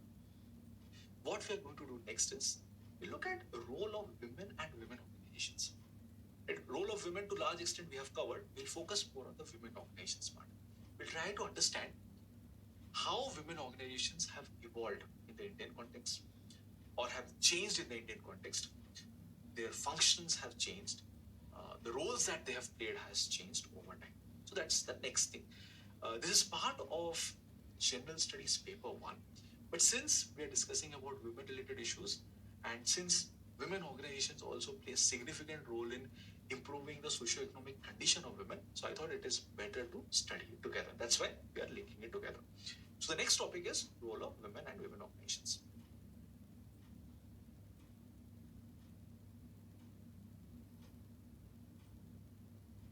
So at this point of time, we have an idea about what are some of the issues that women face and what are some of the mechanisms out there, what are some of the limitations of these mechanisms, and how these mechanisms can possibly be made better. And we also have ideas of some schemes policies. Now, the last part is about certain kinds of organizations that have been highlighting these issues that women face. At different points of time, the issues that women face might have changed. There have been organizations which have been highlighting these issues, There have been organizations which have come up with solutions for these issues. And they have actually brought about these changes. They have helped improve the situation of women. They have helped bring laws to protect, to safeguard the rights of women. And they have also shaped the values of the society, norms of the society. Certain things which might have been considered not normal at that point of time, now they're considered normal. Certain things which were considered normal at that point of time, right, because of the effort of some of these organizations, they're not considered to be normal now. Right? It will be considered to be a criminal behavior, deviant behavior. For example, at some point of time, sati was practiced. The society might have had consensus on that. But now it is something which is not okay. It is a criminal offense. And all these things don't happen. Some things which were not very common back then. For example, widow remarriage. Now there is greater acceptance of widow remarriage. And again, many women organizations have played a significant role in changing this, changing the views, changing the values, changing the norms, changing the perceptions. So what we will do is, we will look at women organizations. We look at how the role of women organizations has changed, evolved over a period of time. In fact, we will divide the entire time span, at least for the last couple of centuries, right? And we will see how women organizations have evolved, what kind of issues they have taken up, what has been their success, what have been some of their limitations, right? So we'll try to analyze women's organizations with that lens. So let's get back to time. First phase, somewhere around the mid of 19th century, 1850 to around 1950, right? There were emergence of certain kinds of women organizations. See, when I use the term women organizations, it does not mean that these organizations have to be run by women. All the members within the organizations have to be women. That is not the case. Women organizations means organizations which are working for the interests of women. So in this first phase, there was emergence of certain kind of women organizations, and they were taking up certain kind of causes. What kind of causes were there back then? Polygamy was practiced. So many of the women organizations were questioning polygamy. Why not have monogamy? Right? Why these kind of practices are there? It puts women at a disadvantage. Parda system was there. Hindus, Muslims, right? Many organizations are actually questioning Parda system. Widow remarriage was not something which was acceptable. Right? So many organizations are raising their concerns. They're saying that why widow remarriage is not acceptable. Why not promote widow remarriage? And many organizations were championing the cause of the girls' education, women's education. So these were some of the common causes at that point of time. And different leaders emerged who championed some of these causes. And they initiated different organizations who championed these causes. Look at some examples. One of the most prominent figure was Raja Ram Mohan Roy. He was the first Indian to campaign against sati, self-immolation of a female when her husband is dying. Ishwar Chandra Vidyasagar, he's fighting to improve the condition of widows. In fact, all these things leads to the Widow Remarriage Act of 1856. And again, efforts of people like Raja Ram Mohan Roy, it leads to ban on sati, the practice of sati. Not only this, Ranade, right? He started Widow Remarriage Association and the Deccan Education Society. Again, promoting widow remarriage, promoting education of the girl child. And all these things were not located only one part of the country, right? It was happening in different places. In the southern part of India, Virislingam, in the Madras Presidency, founded the Widows Remarriage Association, 1891. So, what you would have noted till this point of time is, most of these people who we are talking about, they're all males, right? Ishwar Chandra Vidyasagar, Raja Ram Mohan Roy, Ranade, they're all males. And they are the ones who are initiating different organizations. They're putting different kinds of efforts. But there were some female feminists as well. Very few though. In the initial phase, this first phase, very few female feminists were there. It was, most of them were male feminists. So, one of the most prominent female feminist here is Pandita Ramabai. She is advocating women's education. She is attracting attention to the plight of the child brides and child widows. Child marriage was prevalent back then. Widow remarriage was not allowed. So a female at a very young age is getting married to someone, right? And she might lose her spouse and she cannot get remarried. And not only this, there were different kinds of perceptions with respect to widows. The widows will face different kinds of disabilities in society. So those kind of challenges she's putting the light on. Apart from that, she's founding different kinds of organizations. Arya Mahila Sabha, Mukti Mission for Young Widows, Krupa Sadan, Sharda Sadan for Destitute Women. So she's also an institution builder. Right? So Pandita Ramabai played a very significant role. So this is the first phase. Right? These are some of the organizations and some of the prominent personalities in the first phase of women organizations. Now, they did all these things, right? They set up these institutions, they brought all these issues to the forefront, right? And some major changes are also happening. Right? Laws are also changing. Society's perception might have also changed slightly. But there are also some limitations of the women organizations that we are seeing in the first phase. What are those limitations? See, all these women organizations, they are trying to uplift women. They're trying to improve the situation of women. But they are not necessarily challenging the existing structures of the society. The existing structures are extremely patriarchal. They're not challenging that. They're not questioning the reasons why you have all these patriarchal notions. What is the patriarchal basis of society? They're not questioning all these things. Right? So, society is not changing massively. Maybe women's position is slightly improving, but patriarchy is not dismantled. Apart from that, what kind of issues that they were taking up? Were they raising issues which women have brought to the forefront? Women thought that, okay, these are the issues that we are facing and these issues need to be raised immediately. Why not take up these issues? Or did they go and carry out a survey and figure this out? No. They were typically taking those issues which Britishers had pointed out. And why the Britishers were pointing out? Britishers had from time to time to give legitimacy to their rule. They used to say that you are a barbaric civilization, right? And it is our moral responsibility to rule over you so that we can make you more civilized. So these kind of justifications Britishers used to give. And to point out that, okay, some of the practices are uncivilizational or uncivilized, right? So they will be pointing towards some of these practices. For example, untouchability, sati and other things. So these women organizations were actually taking up those issues which the Britishers were using as evidence to show that Indian society is not in a good state. So they were not necessarily taking up the issues which possibly impacted more number of women or which impacted women. Women are concerned about it and they wanted some sort of immediate justice or immediate relief. Right? So they were restricted to only few issues. Apart from that, all these things is leading to a situation where women are actually becoming the site where tradition is being debated and reformulated.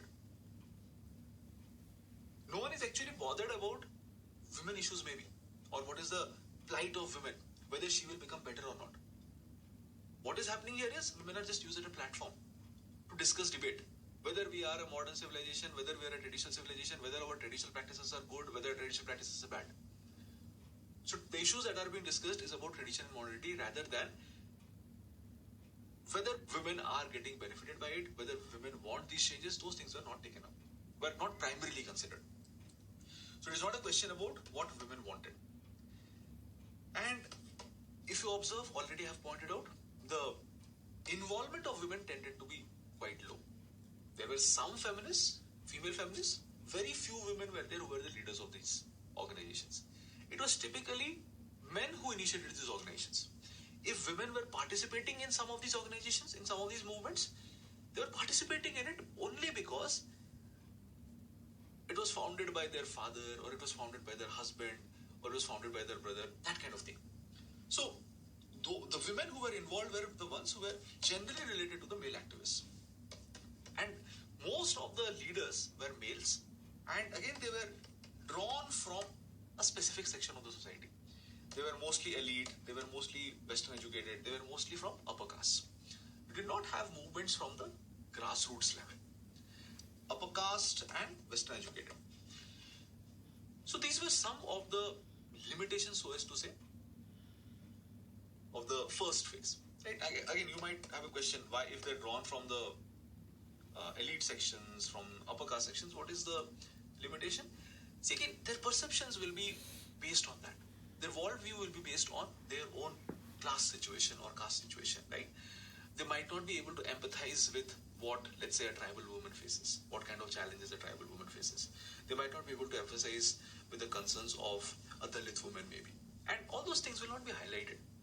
So, only few issues will be taken up, and again, those issues will not impact maybe a large section of the women population. So, this is the first phase. Now, let's move to the second phase, 1915 to 1947.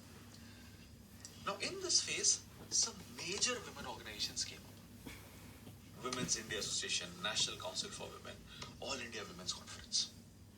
So, some major organizations are coming up. Apart from that, there are some massive changes happening in the Indian society, in the Indian polity, in the Indian economy also. What are those changes and how are these changes happening? So there was a catalyst for this change. Who was that catalyst? Gandhi. Gandhiji is trying to get more women into the public discourse, into the political discourse. Gandhiji is trying to promote women's participation in the freedom struggle. He's mobilizing them. He is legitimizing and expanding women's participation in public activities. So, women are becoming more aware of their political reality. Women are now having an agency, maybe, which they were lacking when they were all restricted to the confines of their homes. And all these things are paving way for emergence of many women-only organizations. So now women are leading organizations. More women are initiating organizations, and they're leading organizations, they're managing it. So they are not necessarily just related with the leaders who tended to be the male members. So this kind of massive shift is happening. More women are participating in political sphere, and they're participating in different kinds of activities. Right? They might be boycotting foreign liquor, they might be boycotting foreign clothes. At the same time, they might be participating in civil disobedience. They participated later on in Quit India movement. Some of them are participating in revolutionary activities. They are initiating and running underground radio. So, much needed confidence and chance to hone their leadership skills. So this phase gives them this confidence and a chance to hone their leadership skills, right? So this is what happens in this phase, second phase, and all these organizations are coming up. Right? Desh Sevika Sangh is again another organization apart from the ones that we discussed. Moving to the third phase, the next phase. So this is 1947 onwards. But point to be noted here is 1947 to till this point of time. It's not that it's one chunk, right? 1947 onwards also you will find different phases. So what we will do is we'll divide this phase from 1947 onwards to again smaller chunks. We'll see that. 1947 to late 1960s. What will happen at this point of time? We are already independent and we are also drafting our constitution. Constitution means fundamental law of the land, basic law of the land. All the different things that you want to set up, right? You can set up through the constitution. Right? Fundamental rights, right of principles, and all these things are part of the constitution, and you are drafting it on your own. We, the people of India, have gifted the constitution, and now we have a government which again is formed through popular elections. Universal adult franchise is there. Everyone has the right to vote. Everyone above a particular age. So what will happen? What is happening is there is now a temporary pause in the feminist movement. Why? Till this point of time, different women organizations, what they were doing, they were demanding different kinds of rights from the British government back then. They found out different kinds of flaws and they're raising their voices, they're raising their concerns. Now, we ourselves have drafted the constitution. The law is now becoming completely different. Major changes are there. Different kinds of rights for which women had to fight in different other countries. They had to mobilize. There was a need for social movements in many places. In case of India, that was not the case. Overnight, you are having the fundamental rights. Right to equality is there. You cannot discriminate anyone on the basis of sex. Right to participate in elections. We had universal adult franchise. All those things are granted. So whatever demands were being made, all these things were accommodated within the constitution. So what is that new demand now? You don't have as many demands, at least for that temporary phase. On top of that, whoever were the women leaders, right, they are now becoming part of the government. Some of them are becoming ministers. Some of them are becoming ambassadors. Some of them are becoming governors. Some of them are just in politics.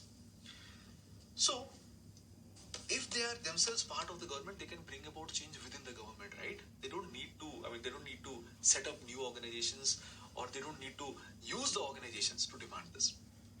So what is happening? Civic rights for women is coming up, franchise is there for women in the constitution. So the kind of struggle for basic rights that women had to undergo in different parts of the world, especially in the Western world, all those things was not required in the Indian context. You have the constitution. So in that case, does that imply that women didn't have anything to do? If women did not do anything, there were no women organizations, there was no role of women organizations in this phase. That is also not the case. Women organizations did exist at that time also. Maybe the kind of momentum that was there before this, that was not as strong. But in this duration also many laws came up. The Hindu Code Bill, Hindu Succession Act, Dowry Prohibition Act, Maternity Benefits Act. Many of the organizations took up these things. Right? For example, before this, right, Hindu women did not have powers to divorce their husband, or inheritance rights were denied. So all these things many of the women organizations are taking up. And some new organizations also came up. National Federation of Indian Women, right? Some of these organizations did came up at this point of time. So this is what happened in the phase from 1947 to late 1960s. The next phase is the period of crisis, 1960s to 1975. Crisis not necessarily in terms of women organizations. What we are trying to say is, in the economy, in the society, there were a lot of things which were happening, a lot of disturbances were there, and there was some sort of turmoil going on. And all these things is basically culminating into declaration of emergency, right? So that's what happens after 1975. During this time, what happened to women organizations, or what was the role that was played by women organizations? There was economic crisis, there were rising prices, there was increasing landlessness, there was discontentment both in rural and urban areas. Also during this phase, right, there was this Bangladesh war, refugee crisis was also there. So multiple problems during this phase. And already we had initiated Green Revolution. Green Revolution was expected to increase the food production, right? And it was estimated, it was assumed that the farmers' income will increase. In fact, that happened. Some farmers became richer, they became wealthier. But it was not a scale-neutral technology. That implies that not everyone is equally getting the benefits. The scale is not the same. Some will get more benefits, some will not get any benefits, some will be at losses. If you are a small farmer, if you are taking loans to purchase high yield variety seeds, to set up irrigation facilities, to purchase fertilizer,